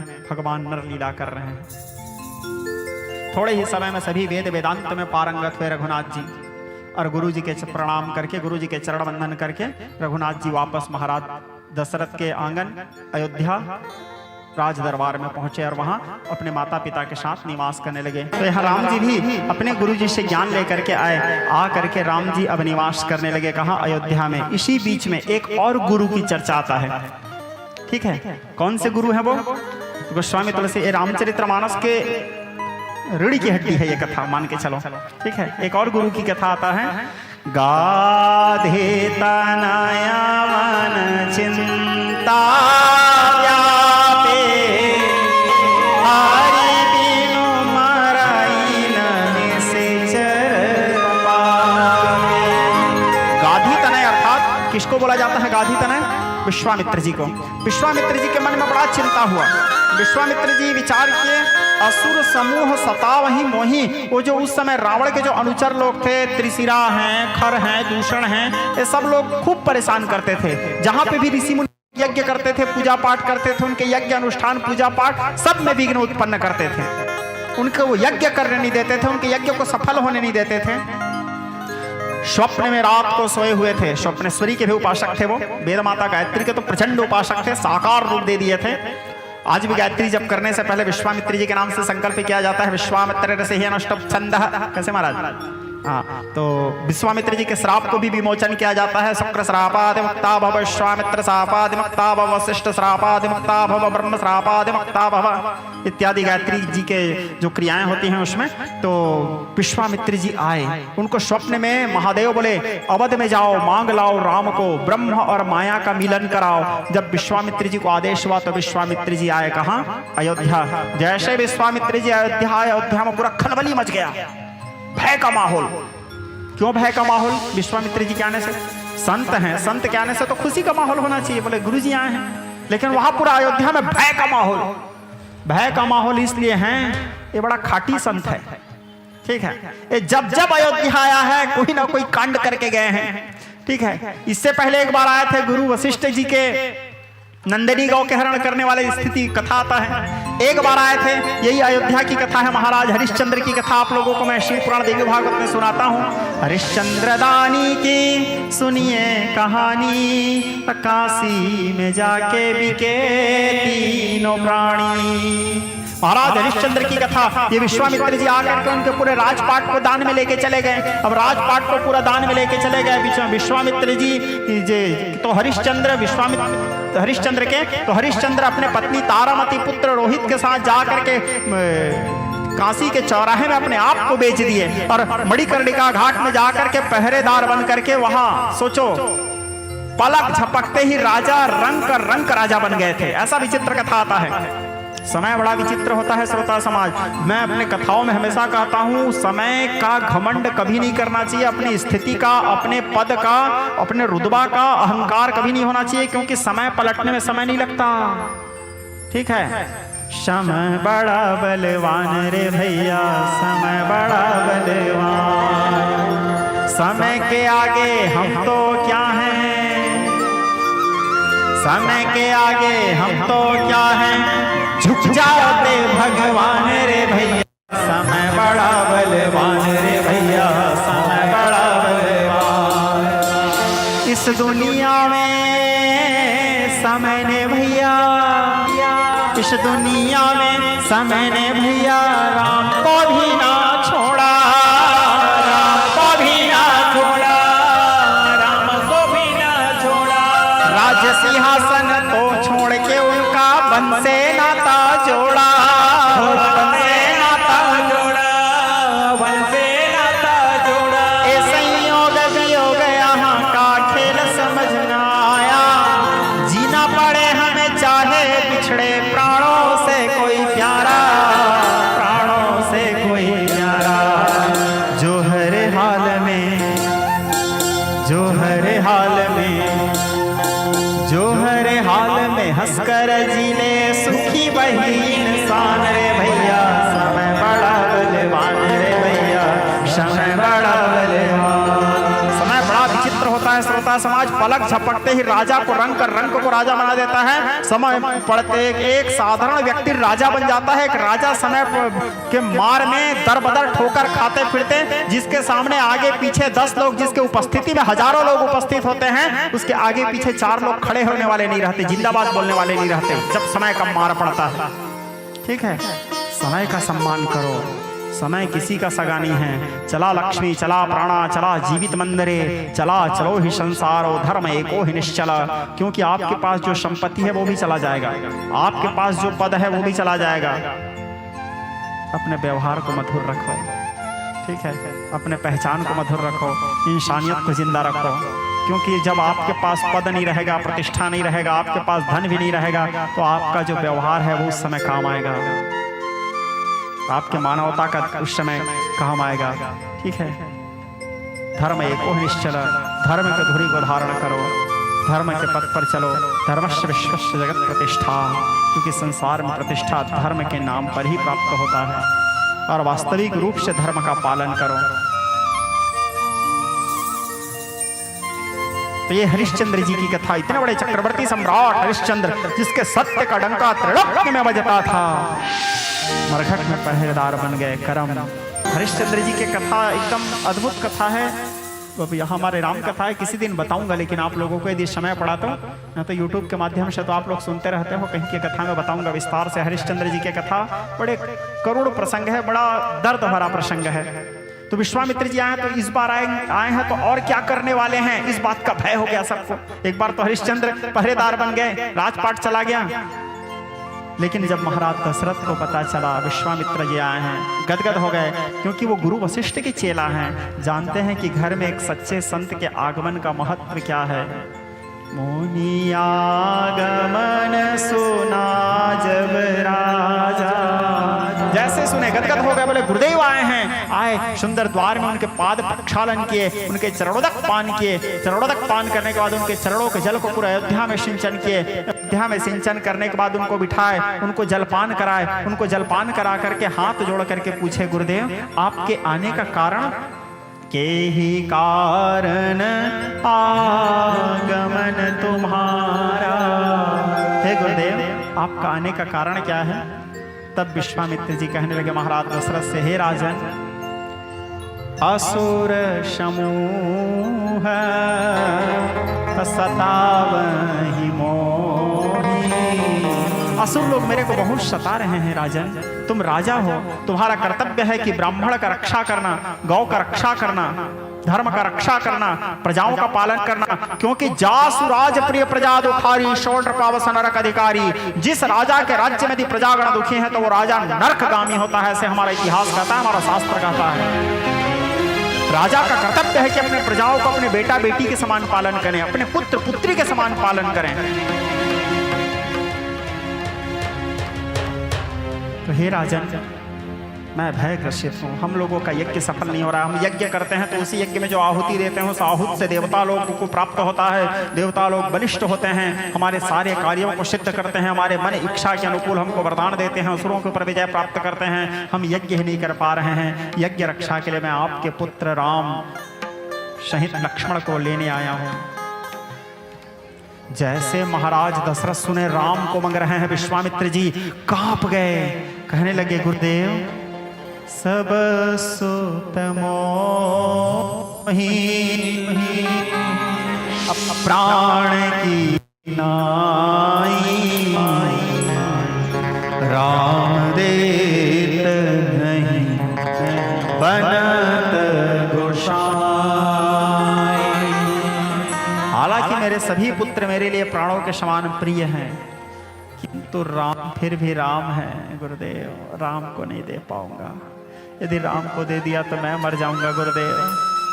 वशिष्ठ जी को पता चला विश्वामित्र जी राम और लक्ष्मण को लेने आए हैं। वशिष्ठ जी आए, मनाए। वशिष्ठ जी बोले, राम को देना तुम्हारा कर्तव्य है राजन, क्योंकि आप राजा हो। यदि आपके द्वार में कोई ब्राह्मण आए हैं और कुछ मांग रहे हैं तो ब्राह्मण के कार्य को सिद्ध करना एक राजा का कर्तव्य है, एक राजा का दायित्व है, एक राजा का धर्म है।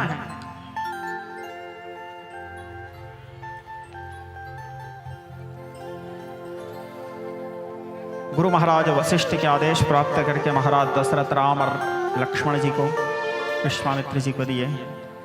राम और लक्ष्मण जी को साथ में लेकर के अब विश्वामित्र जी चले। उनके मन में बड़ा प्रसन्नता था। जैसे वन के मार्ग प्रवेश कर ही रहे थे, सुनी ताड़का क्रोध कर धाई। ताड़का क्रोध करके आए। वो ताड़का को ये लगा कि विश्वामित्र किसी को लेके आ रहे हैं अपने सुरक्षा के लिए। जैसे ताड़का क्रोध करके आई, भगवान देखे ताड़का को, राम जी तो राम जी हैं। रामम कामार शब्दम भवय हरणम काल भक्तेव श्रीहम योगेंद्र ध्यान गम्यम गुणज मंजितम निर्गुणम निर्विकारम माया एवं सुरेशम सर्वदरिरत्नम ब्रह्म वृंदे वंदे कंदावदांतम सरसी जनयनम देवम उर्वश्वरूपम। रघुनाथ जी अपने निशंग से बाण निकाले। निशंग से बाण निकाल करके एक ही बाण प्राण हर लेना। एक ही बाण में ताड़का के उद्धार किए रघुनाथ जी। ताड़का के शरीर से दिव्य ज्योति निकला। दीन जान प्रभु निज पद दिन्हा। अपने चरणों में स्थान दिए, चरणों में समावेश हो गए उसके दिव्य ज्योति। विश्वामित्र जी तो उसी समय समझ गए कोई साधारण नहीं है। विद्या निधि कह विद्या दिन्ही। तत्काल सारे विद्याओं को प्रदान किए और विद्याओं को प्रदान करने के बाद यज्ञ स्थल पहुंचे।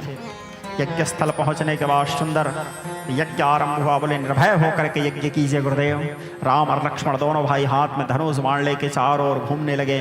विश्वामित्र जी के सहित सारे बटुक लोग, सारे विप्रजन, सारे ब्राह्मण लोग वेद ध्वनि के उच्चारण करते हुए यज्ञ का कार्य आरंभ किए। जगनैन यज्ञामाया जन्ता देवास्ताने धर्मानि प्रथमन्यासन्नः देहनाकमहिमान सचन्ता यत्राचार्यः पूर्वेः साध्यायाः शन्ति देवः।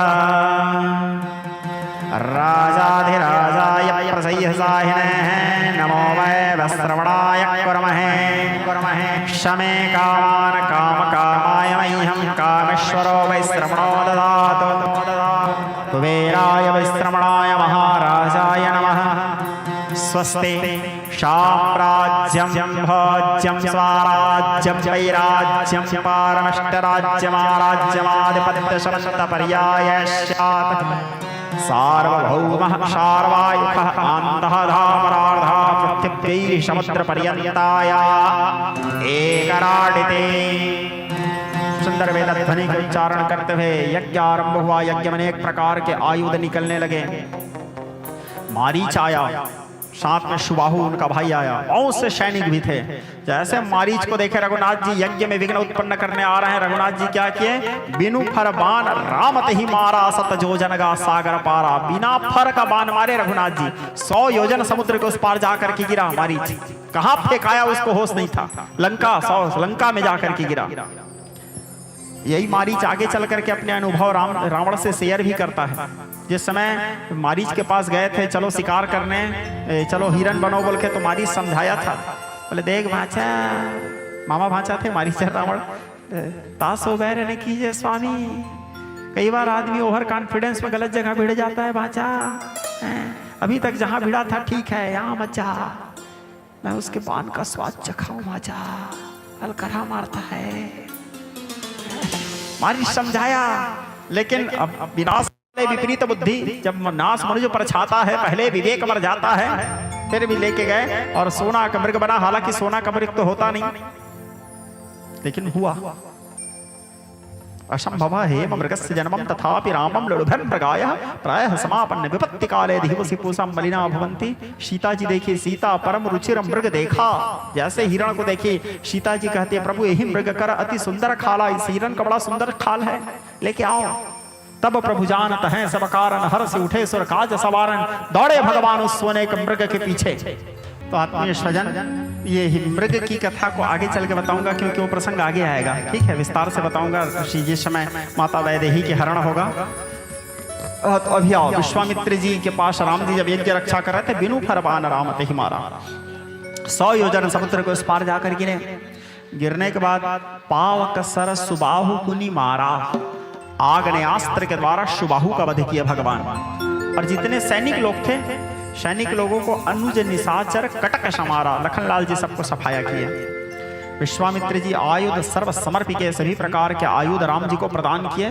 और सभी प्रकार के आयुध राम जी को प्रदान करने के बाद उसी समय विश्वामित्र जी को निमंत्रण आया था। क्या चीज का निमंत्रण? महाराज जनक का। जनक के घर में जनक नंदनी के स्वयंवर हो रहा था, उस स्वयंवर के लिए निमंत्रण आया था। तो राम जी को बोले चलो बेटा राम, तुमको घुमा के लाता हूं। बोले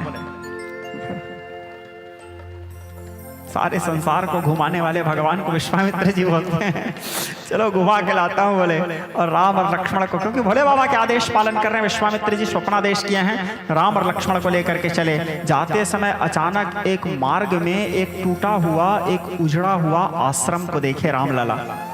जब उस आश्रम को देखे तो राम जी के हृदय में, राम जी का जो स्वभाव है बड़ा कोमल स्वभाव, कोमल चित्त अति दीन दयाला, राम जी का हृदय विवश गया। और उस आश्रम को देखे तो उस आश्रम में एक शिला था, एक पत्थर था, एक पाषाण था। उस पाषाण को देख के राम जी के हृदय में दया करुणा उत्पन्न हुआ। कहने लगे गुरुदेव, न जाने क्यों इस शिला को देख करके मन में एक वेदना, एक संताप उत्पन्न हो रहा है गुरुदेव। तब फिर विश्वामित्र जी कह राम, गौतम नारी श्राप वश ऊपर देह धरी धीर, चरण कमल रज चाहसी, कृपा करहु रघुवीर। हे राम, ये गौतम की नारी अहल्या है, देवराज इंद्र इसके साथ छल किए थे राम। ब्रह्मा जी अप्सराओं के मान मर्दन करने के लिए, घमंड को तोड़ने के लिए, क्योंकि अप्सरा लोग बहुत सुंदर थे, अप्सरा लोग अपने सुंदरता की घमंड करके एक बार चले गए थे नर नारायण के पास। देवी भागवत में कथा आता है, मोहित करने के लिए। नर नारायण तो बड़े तपस्वी थे, बोले तू क्या मेरे को मोहित करेगी रे अप्सरा। अपने उर्व से एक दिव्य अप्सरा को प्रकट किया जिसका नाम था उर्वशी। बाकी आए हुए अप्सराओं के सौंदर्य को फेल करने वाला सुंदरता उसके। अब तो सब लोग मान मर्दन हुआ उर्वशी को देख के। एक बार उर्वशी के अंदर में अहंकार उत्पन्न हुआ, सबसे सुंदर मैं हूं, तो उसके मान मर्दन करने के लिए ब्रह्मा जी एक दिव्य नारी की रचना किए थे जो माता अहल्या थी, गौतम ऋषि की पत्नी थी। देवराज इंद्र काम के वशीभूत होकर के उनके साथ छल किए। गौतम ऋषि को जब पता चला, गौतम ऋषि श्राप दिए पाषाण होने का, देवराज इंद्र को सहस्त्र भग होने का श्राप दिए। तो पाषाण बन करके इंतजार कर रहे थे। जब राम जी को पता चला, राम जी उनके सन्मुख आए। मानस का बड़ा मार्मिक प्रसंग है। सामने आने के बाद राम जी उस शिला के ऊपर में अपने पैर को उठाए। कई लोग बोलते हैं शिला को पैर से स्पर्श किए। राम जी मर्यादा पुरुषोत्तम है, नारी के शरीर को स्पर्श नहीं कर सकते थे। शिला के ऊपर में पैर को उठाए, पैर के धूल गिरा शिला के नीचे। जैसे शिला के ऊपर में पैर का धूल गिरा, तब वो शिला नारी के रूप धारण की। गोस्वामी तुलसीदास जी यहाँ पे बालकांड में छंद लिखते हैं अहल्या प्रसंग में। बड़ा सुंदर छंद है, बड़ा अद्भुत छंद है, मेरे को बड़ा प्रिय है ये छंद। गोस्वामी जी लिखते हैं, परसत पद पावन शोकन शावन, प्रगट भई तम पुंज सही, देखता रघुनायक धनुधर सायक, सन्मुख होई कर जोर। अहल्या देखती है कि उनके सामने ब्रह्म खड़े हुए हैं, और क्या देखती है? अति प्रेमया धीरा पुलक शरीरा, मुख नहीं आवत बचन कही। मुख से कुछ निकल नहीं रहा है, प्रेम के वशीभूत होकर के गदगद हो गई है। क्योंकि प्रेम जब पराकाष्ठा, प्रेम के पराकाष्ठा जब अपने चरम पर रहता है तो बोलने का सामर्थ्य नहीं होता, वाणी काम नहीं करता। प्रेम का स्वरूप बड़ा विलक्षण है श्रोता समाज। अनिर्वचनीयम प्रेम स्वरूपम मुखा स्वादम न प्रकाशते।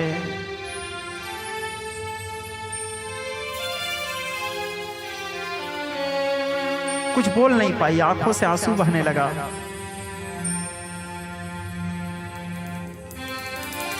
निहारने लगी रघुनाथ जी को, आंख से विरल धार बहने लगा आंसू का।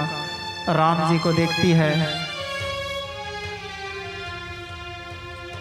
अति प्रेमया धीरा पुलक शरीरा मुख नहीं आवत वचन कही धीरज मारो किन्हा प्रभु का चिन्हा रघुपति कृपा भगति माई। जैसे तैसे अपने आप को धैर्य बंधाती है, प्रभु को पहचानती है और पहचानने के बाद कहती है भगवान से प्रार्थना करते हुए। यहां से अब अहल्या का प्रार्थना शुरू हुआ। क्या सुंदर शब्द लिखे हैं गोस्वामी तुलसीदास जी।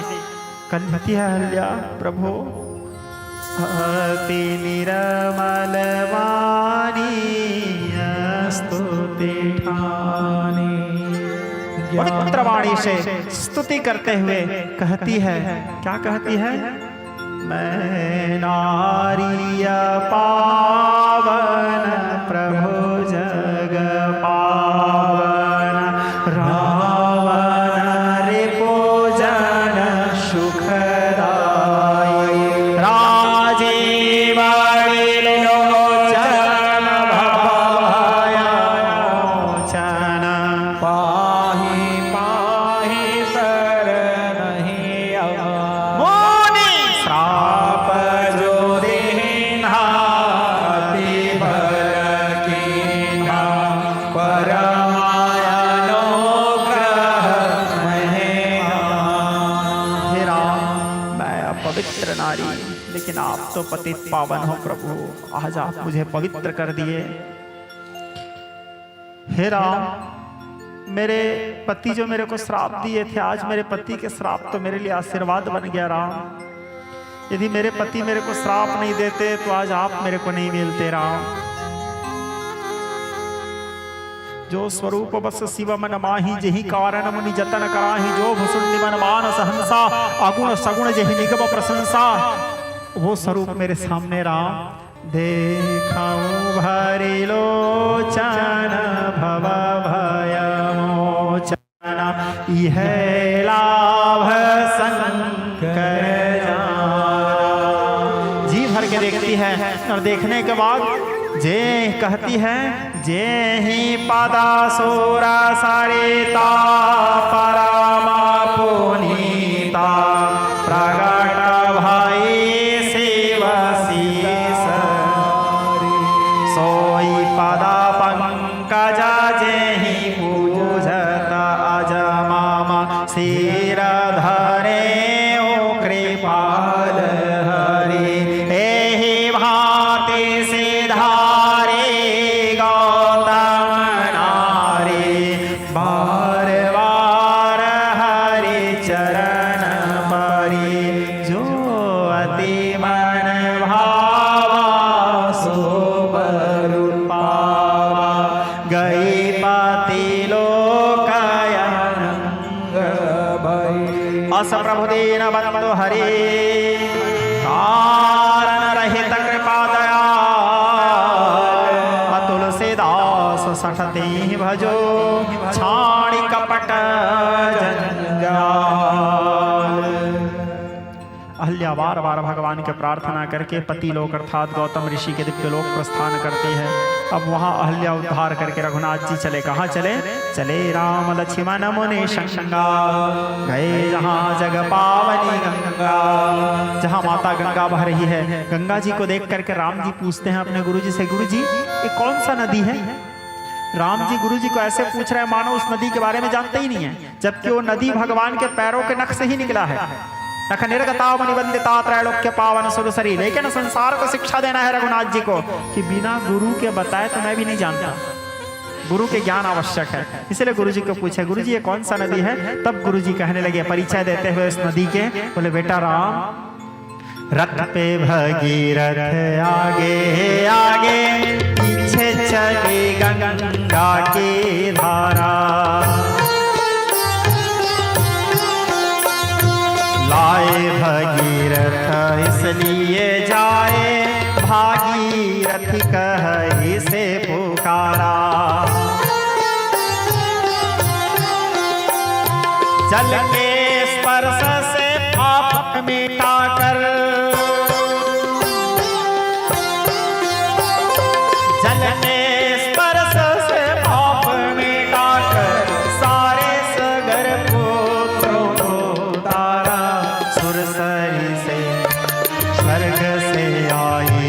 सुरसरी ने फिर स्वयं को भी सागर में उतारा, स्वर्ग से आई सुरसरी ने फिर स्वयं को भी सागर में उतारा। बोले भगीरथी गंगा है पुत्र, इसका नाम जाह्नवी भी है, इसे भागीरथी गंगा कहते हैं। पतित पावनी है राम, तुम्हारे ही पूर्वजों के प्रयास से इस धरती पर आए हैं। भगीरथ की कथा, गंगा उत्पत्ति की कथा विस्तार से बताने के बाद राम जी गंगा जी के दर्शन करके अब आगे जनकपुर की ओर प्रस्थान किए। वहां विश्वामित्र जी के लिए सुंदर आश्रम बनाया गया था। उस आश्रम में विश्वामित्र राम लक्ष्मण विश्राम किए। विश्राम करने के बाद राम और लक्ष्मण दोनों भाई थोड़ा सा अपने गुरु जी के लिए कुछ तैयारी, कुछ व्यवस्था देखने के लिए कहीं बाहर गए हुए थे। विश्वामित्र जी अकेला थे उस आश्रम में, उस पर्णकुटी में। महाराज जनक को पता चला जब विश्वामित्र जी आए हैं तो महाराज जनक उनसे मिलने के लिए, उनके चरण बंदन करने के लिए, उनके पूजा करने के लिए आए। आ करके महाराज विश्वामित्र के पूजा किए, उनके चरण बंदन किए। चरण बंदन करने के बाद हाथ जोड़ करके उनके पास बैठ के वार्तालाप कर रहे थे। अचानक वहां पे राम और लक्ष्मण दोनों भाई पहुंचे। कहाँ? तैयारी देखने गए थे गुरुजी के लिए, सामग्री लेकर के। जैसे आए गुरुजी के पास, महाराज जनक पहला नजर देखे राम जी को। राम जी को देखते ही महाराज जनक का दिमाग थोड़ी देर के लिए काम करना बंद कर दिया। बोले ये कौन है? कहने लगे गुरुदेव, कहु नाथ सुंदर दो बालक, मुनि कुल तिलक के नृप कुल पालक। बोले गुरुदेव ये दोनों सुंदर बालक कौन हैं? क्या कोई ऋषि पुत्र हैं या कोई राजा का पुत्र हैं? देखते ही ऐसा लग रहा है गुरुदेव ब्रह्म जो निगम नेति कहि गावा, ब्रह्म जो निगम नेति कहि गावा, उभय वेश धरि सोई कियावा, सहज विराग रूप मन मोरा, थकित भयहु जीवी चंद चकोरा। इसको देखते ही सारा थकान आपे आप मिट गया। है कौन? ये ब्रह्मा विष्णु महेश में से तो कोई नहीं है। जिसे देखने से मनुष्य जैसे लग ही नहीं रहे हैं। ये भगवान ही है। भगवान के भगवान होने का सबसे पहला परिचय ही यही है कि भगवान दिखने में भगवान जैसे ही लगते हैं। ठीक है, चाहे भगवान कोई भी रूप धारण करें, कोई भी लीला करें, भगवान के भगवान होने का सबसे पहला परिचय ही यही है। चाहे वो नर लीला करे, कोई भी लीला करे, उसको देखते ही ऐसे लगता है कि भगवान है। भगवान के भगवान होने का पहला परिचय। बोले इसको देखते ही ऐसा लगता है कि भगवान है। जनक जी अंतिम भाव में कहते हैं गुरुदेव, इनहि बिलोकत अति अनुरागा, इनहि बिलोकत अति अनुरागा, परवास ब्रह्मा सुखहि मन। मैं निरंतर ब्रह्म सुख के अनुभव करने वाला इनको, महाराज जनक कोई साधारण व्यक्ति नहीं है। गुरु हैं जो वैराग्य चक्र चूड़ामणि, जिन्होंने श्रीमद् भागवत महापुराण का वाचन महाराज परीक्षित के सामने 88,000 ऋषियों के मध्य में सुक्ताल हरिद्वार गंगा किनारे किए थे। यम प्रपजन्तमपेत कृत्यं द्वैपायनो वरः कातराजवाह निगमं कल्पतरो और गणितं लक्षितं काल विंदर्भ संयुतं पीवतं भागवतं प्रश्नालयं मुहुर्होर्षिता भुवि भावुका।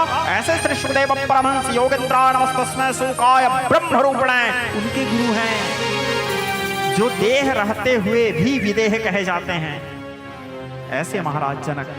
बोले इनको देखते ही मैं निरंतर ब्रह्म सुख का अनुभव करने वाला अपने ब्रह्म सुख को भूल गया। ये कौन है?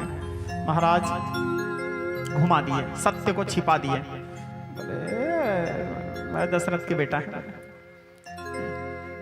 विश्वामित्र जी के सामने महाराज जनक बोले इतना परिचय काफी नहीं है कि दशरथ के बेटा है। मन नहीं मान रहा। खैर आप बोल रहे हो तो यही सही है। बोले वहां से चले गए। जाने के बाद अब राम और लक्ष्मण दोनों भाई के मन में भाव आया, राम जी के मन में विशेष रूप से कि जिस राजकुमारी के लिए इतना सुंदर सजाया गया है, थोड़ा नगर को भी घूम ले। तो राम जी नगर घूमने के लिए अब गुरु जी को कैसे बोले, गुरु जी मेरे को घूमने का मन कर रहा है, गुरु जी मारेंगे नहीं, खड़ो खड़ो। राम जी बड़े चतुर, बोले गुरुदेव नाथ लखनपुर देखन चाहिए। गुरुदेव जो लक्ष्मण है ना, बोले हाँ एक गांव घूमना चाहता है, आपका आदेश हो तो इसको घुमा के ले आऊं।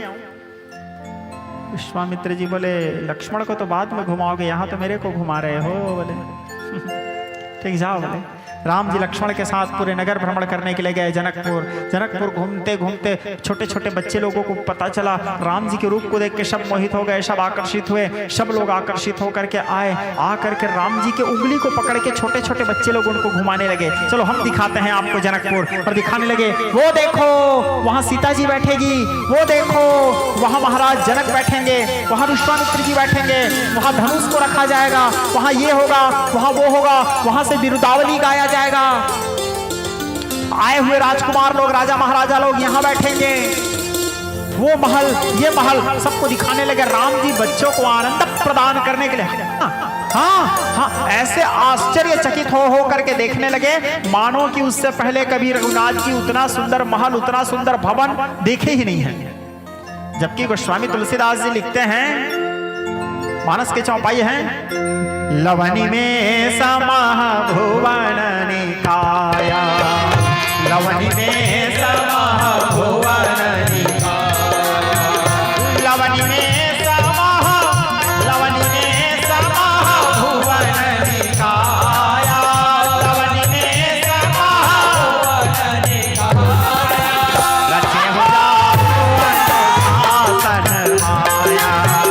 रचे हो अनुशासन माया, रचे हो अनुशासन माया, रचे हो अनुशासन माया, रचे हो अनुशासन माया। स्वामी जी बता रहे हैं, लव निवेश मह भुवन निकाया, रचे हो अनुशासन माया। इच्छा करने मात्र में जो करोड़ों करोड़ों ब्रह्मांड के रचना करते हैं, करोड़ों करोड़ों ब्रह्मांड को खत्म कर देते हैं पलक झपकने मात्र में, वो भगवान उस महलों को ऐसे देख रहे हैं मानो कभी नहीं देखे हैं। क्यों? नर लीला, भगवान मनुष्य बनने का एक्टिंग किए हैं। नर लीला करते हुए आश्चर्यचकित होकर देखे, घूमते घूमते थोड़ा आने में विलंब हुआ, राम जी घबरा गए। क्यों घबरा गए? गुरु जी डांटेंगे, जाने में लेट हो गया। अब यहाँ पे एक और मजेदार बात, ये राम जी डर रहे हैं। भला भगवान तो किसी से डर है, वो तो भगवान है अपने आप में, supreme power all universe Lord Jagannath.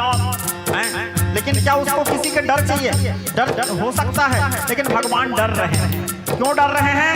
संसार को शिक्षा देने के लिए। देखो गुरु से तो मेरे को भी डर लगता है, गुरु से डरना आवश्यक है, क्योंकि जिस दिन गुरु के प्रति हमारे अंदर से भय खत्म होगा, उस दिन से हमारे जीवन का उत्थान खत्म हो जाएगा, हम उन्नति नहीं कर सकते।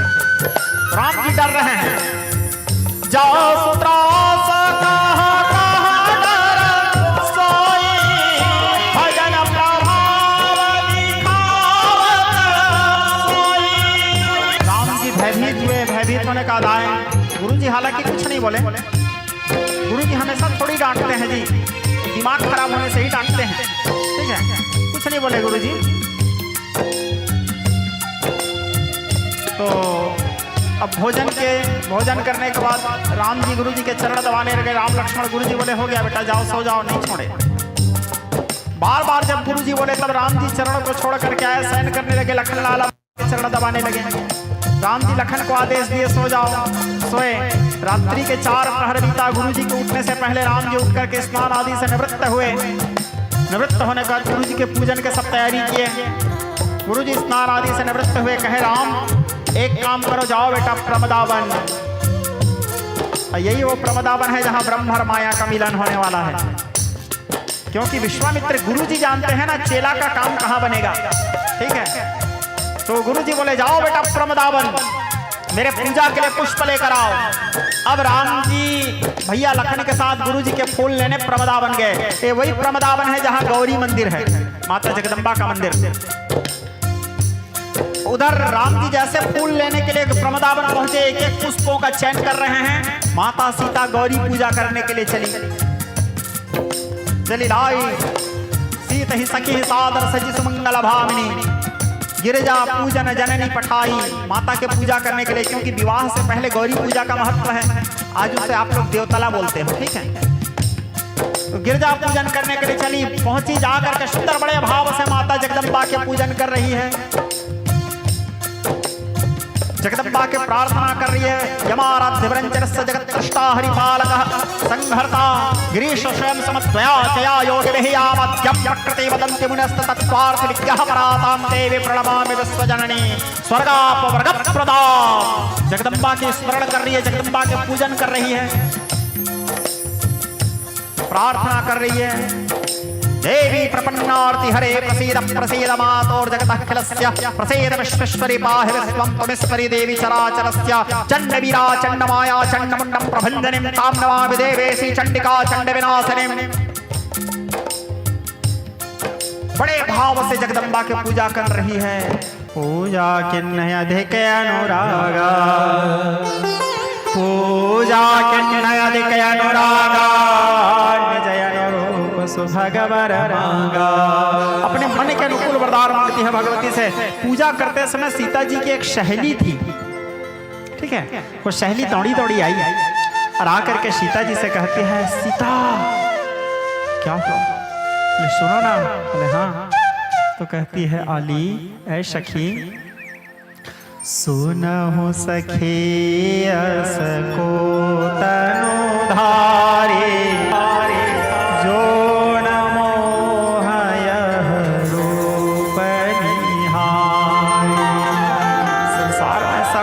जो उसके रूप को देख करके मोहित न हो। मैं आज एक ऐसे सुंदर पुरुष को देख के आई हूं जिसके बारे में मैं कुछ बोल नहीं सकती। बोले श्याम गौर, सीता जी की सखी कहती है, बोले श्याम गौर अग्नि में कहा बखानी अगिरा नयना एक श्याम वर्ण है, एक गौर वर्ण है। मैं इसलिए नहीं बोल सकती उनके सुंदरता के बारे में, क्योंकि ध्यान से समझना, सीता जी की सहेली बोलती है कि उसके सुंदरता का बखान मैं इसलिए नहीं कर सकती क्योंकि बखान करने का काम मुंह करता है और मुंह ने देखा नहीं है, और देखा आंख है लेकिन आंख बोल नहीं सकता। इसलिए गिरा नयन अनयन बिनु बानी। चल तू चल के देख। अब इतना प्रशंसा की तो सीता जी विचार के चलो भाई एक नजर देख लेते हैं। सीता जी आई, जैसे सीता जी आई रघुनाथ जी के स्वरूप को देखती है, सीता जी के नेत्रों से विरल अश्रुपात होने लगे स्वतः, क्योंकि ब्रह्म की माया है, वो ब्रह्म की पराशक्ति है, साकेताधीश्वरी है। बोले लोचन मग, पूज्य पिताजी कहा करते थे, बड़ा सुंदर भाव। बोले लोचन मग राम ही उरानी पलक कपाट शयानी। अपने नेत्र के द्वार से भगवान के स्वरूप का अवलोकन करती है और द्वार को बंद कर देती है। अब वो द्वार से स्वरूप तो हृदय में बैठ चुका है, और जैसे द्वार को बंद किया वो स्वरूप बाहर जा भी नहीं सकता। लोचन मग राम ही उरानी दिन पलक कपाट शयानी। और माता सीता व्याकुल होकर के दौड़े दौड़े जाती है कहाँ? गौरी मंदिर में, और जा करके जगदम्बा के प्रार्थना करने लगी। जय जय गिरिवर राज किशोरी, जय महेश मुख चंद्र चकोरी, जय गज बदन खडान नवाता, जगत जननी दामिनी दुतिदाता, भय भव विभव परा भव कारण, विश्व विमोहिनी शवस विहारिणी, नहीं तब आदि मध्य अवसाना, अमित प्रभाव वेद नहीं जाना। जैसे प्रार्थना करती है जगदम्बा भी प्रसन्न हो गई। खसी माल मूरत मुस्कानी, माला खिसका, मूर्ति मुस्कुराने लगा, और भगवती वरदान देती है सीता जी को। क्या वरदान देती है माता आदिशक्ति? मानस का छंद,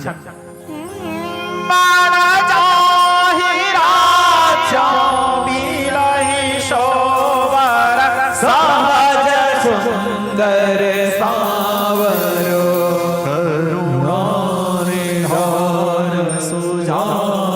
शील स्नेह जानत रावण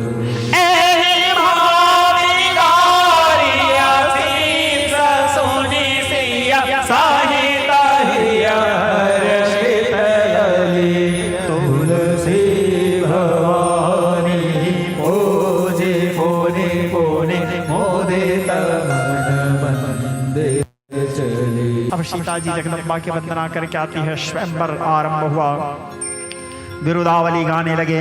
बड़े बड़े राजा महाराजा लोग वहां पहुंचे थे, अपने अपने आसन में बैठे थे। महाराज जनक राज सिंहासन में, सीता जी पर्दा के पीछे, शिव धनुष को रखा गया था। विश्वामित्र जी राम और लक्ष्मण को लेकर आए, वो अपने आसन में विराजमान थे। विरुदावली गाने के उपरांत सब राजा महाराजा लोग आकर के, सब राजकुमार लोग आकर के, सब युवराज लोग आकर के धनुष उठाने का प्रयास किए प्रत्यंचा चढ़ाने के लिए। धनुष को उठाना और प्रत्यंचा चढ़ाना तो दूर के बाद, धनुष को उसके जगह से हिला भी नहीं पाए। डगई न शंभु सरासन कैसे, कामी वचन सती मन जैसे, हिला तक नहीं पाए। भूप सहस दस एक ही बारा, 10,000 राजा महाराजा लोग मिलके एक साथ धनुष को उठाने का प्रयास किए, फिर भी धनुष अपने जगह से नहीं हिला। सब लोग निराश होकर के जब अपने अपने आसन में बैठे, कुछ जगह कथा आता है कि वहां पर रावण भी पहुंचा था।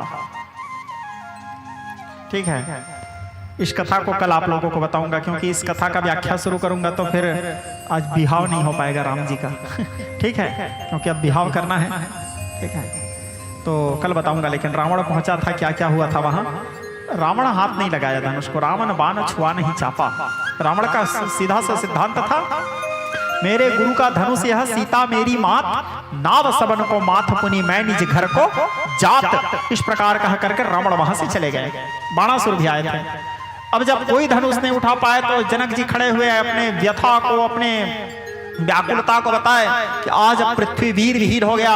जैसे वीर विहीन शब्द को सुने लखन लाल जी तो ऐसे आवेशावतार घुसैल आदमी खड़े हो गए, कहने लगे, महाराज जनक, जिस सभा में सूर्यवंश का कोई छोटा सा बालक भी खड़ा हो, उस सभा को वीर विहीन नहीं कहा जाता। वो तो मेरे प्रभु मेरे को आदेश नहीं दिए हैं, यदि एक बार आदेश कर दें, जो तुम्हारे अनुशासन पावा, ब्रह्मांड उठावा। राम जी को देखते हुए कहे, प्रभु तोरो छत्रक दंड जने तब प्रताप बलनाथ, जो न करो प्रभु पद सपत कर्ण धरो धनुहाथ। राम जी बोले, यार लक्ष्मण बैठ। लाल आए, बैठे। बैठने के बाद फिर गुरु महाराज राम जी को आदेश दिए, बोले, राम अब उठो बेटा तुम। उठा हूं राम, भंजा हूं भव छापा, मेट हूं तात जनक परितापा। उठो राम। जैसे राम जी को आदेश मिला, गुरु जी अपने आदेश, राम जी गुरु के आदेश का इंतजार कर रहे थे, बैठे थे। जैसे आदेश मिला तब फिर राम जी उठे। गोस्वामी तुलसीदास जी बड़े सुंदर भाव लिखते हैं। क्या लिखते हैं?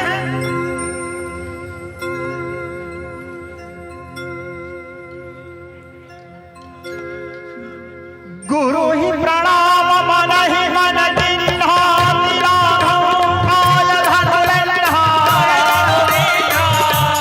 गोस्वामी जी लिखते हैं, राम जी अपने गुरु जी को प्रणाम किए। जैसे गुरु जी आदेश किए, आदेश करने के बाद आए धनुष के पास, और धनुष के पास आकर के राम जी पहले धनुष को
ही क्षण राम मध्य धनु तोरा, भरे वन ध्वनि घोर कठोरा, पूरा ब्रह्मांड कांप उठा।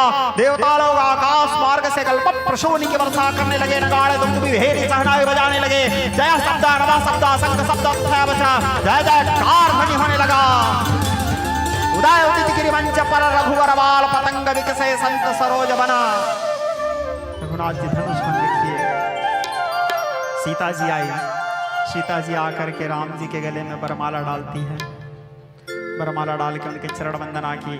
अब परशुराम जी सुने धनुष टूटने की आवाज। परशुराम जी बड़े खतरनाक हैं।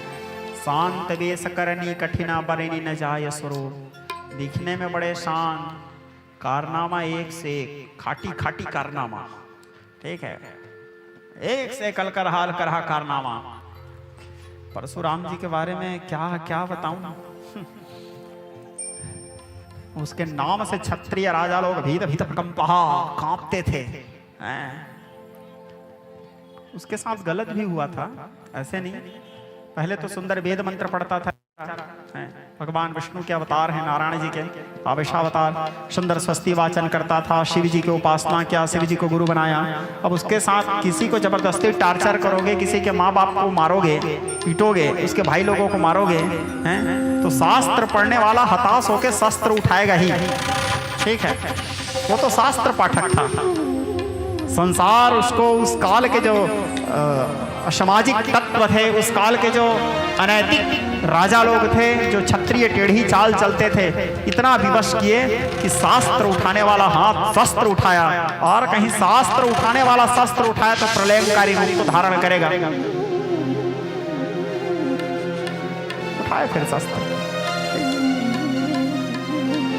परशुराम जी जैसे वहां पहुंचे महेंद्र पर्वत से, परशुराम जी को देखते ही पहले तो सब लोगों का दिमाग खराब। बोले यहाँ आप किसको काटे गए हैं? सब लोग कांप गए, बिना बोले प्रणाम। परशुराम जी किसी को नहीं देखे, सीधा पहुंचे जनक के पास। बोले मूढ़ जनक, मेरे आराध्य के धनुष किसने तोड़ा? जनक जी घबरा गए। बोले मेरे आराध्य के धनुष किसने तोड़ा?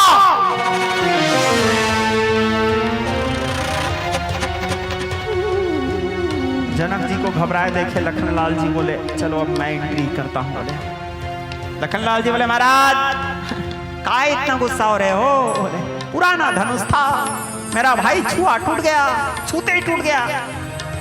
इस पुराने धनुष के लिए इतना क्यों मोह भड़क रहे हो जबरदस्ती सभा में आके? कान टोड़ा। मेरा भाई छुआ टूट गया, आपको ज्यादा तकलीफ पड़ा, नया धनुष बना देंगे ना जी महाराज।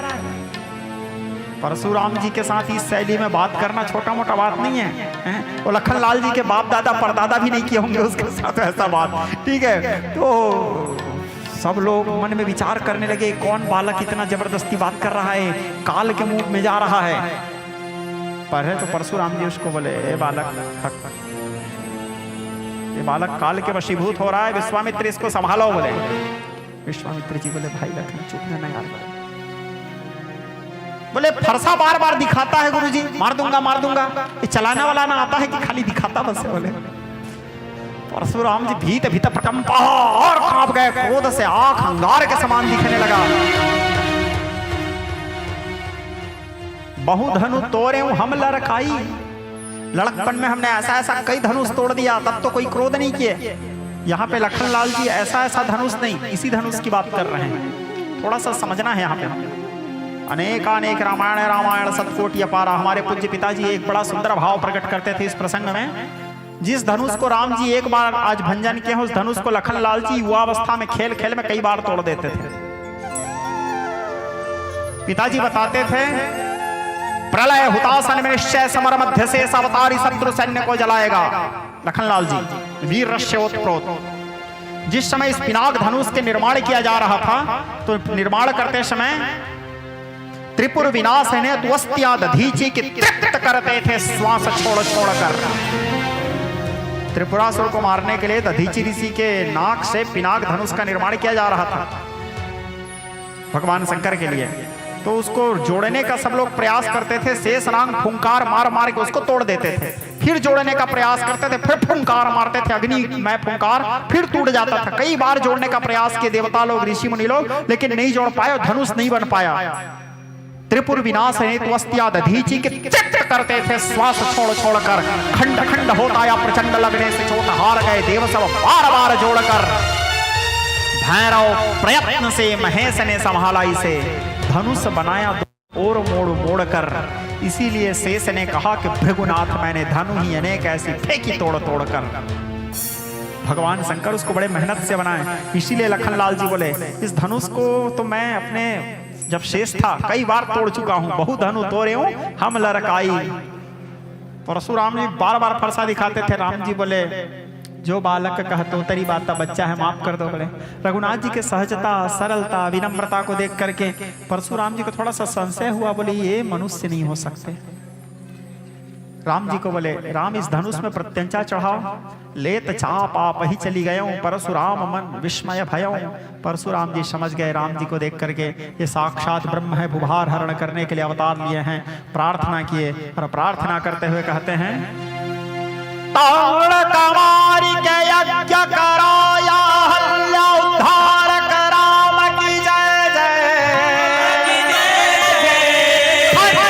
शंभु के चाप किए उन वीर बलि बलि धाम की जय जय, धाम की जय जय। हार के ये भृगुनाथ भागी जय, ऐसे बलि बलि धाम की जय जय। पूर्ण ब्रह्म के दर्शन की जो बोलो सियावर राम की जय जय, बोलो सियावर राम की जय जय। रघुनाथ जी के प्रार्थना करके परशुराम जी वहां से महेंद्र पर्वत की ओर प्रस्थान किए। अब इधर राम जी और सीता जी के विवाह की तैयारी करने लगे। भगवान शंकर कहने लगे उमा मैंने तुम्हारे वास्ते यहाँ तक की कथा कहा, आगे तुम्हारे क्या सुनने की इच्छा है। जय जय श्रीमद श्री रामचरित्रमानस सकल गलबल विध्वंसे राम नमः पार्वती पतये हर हर महादेव शंभो।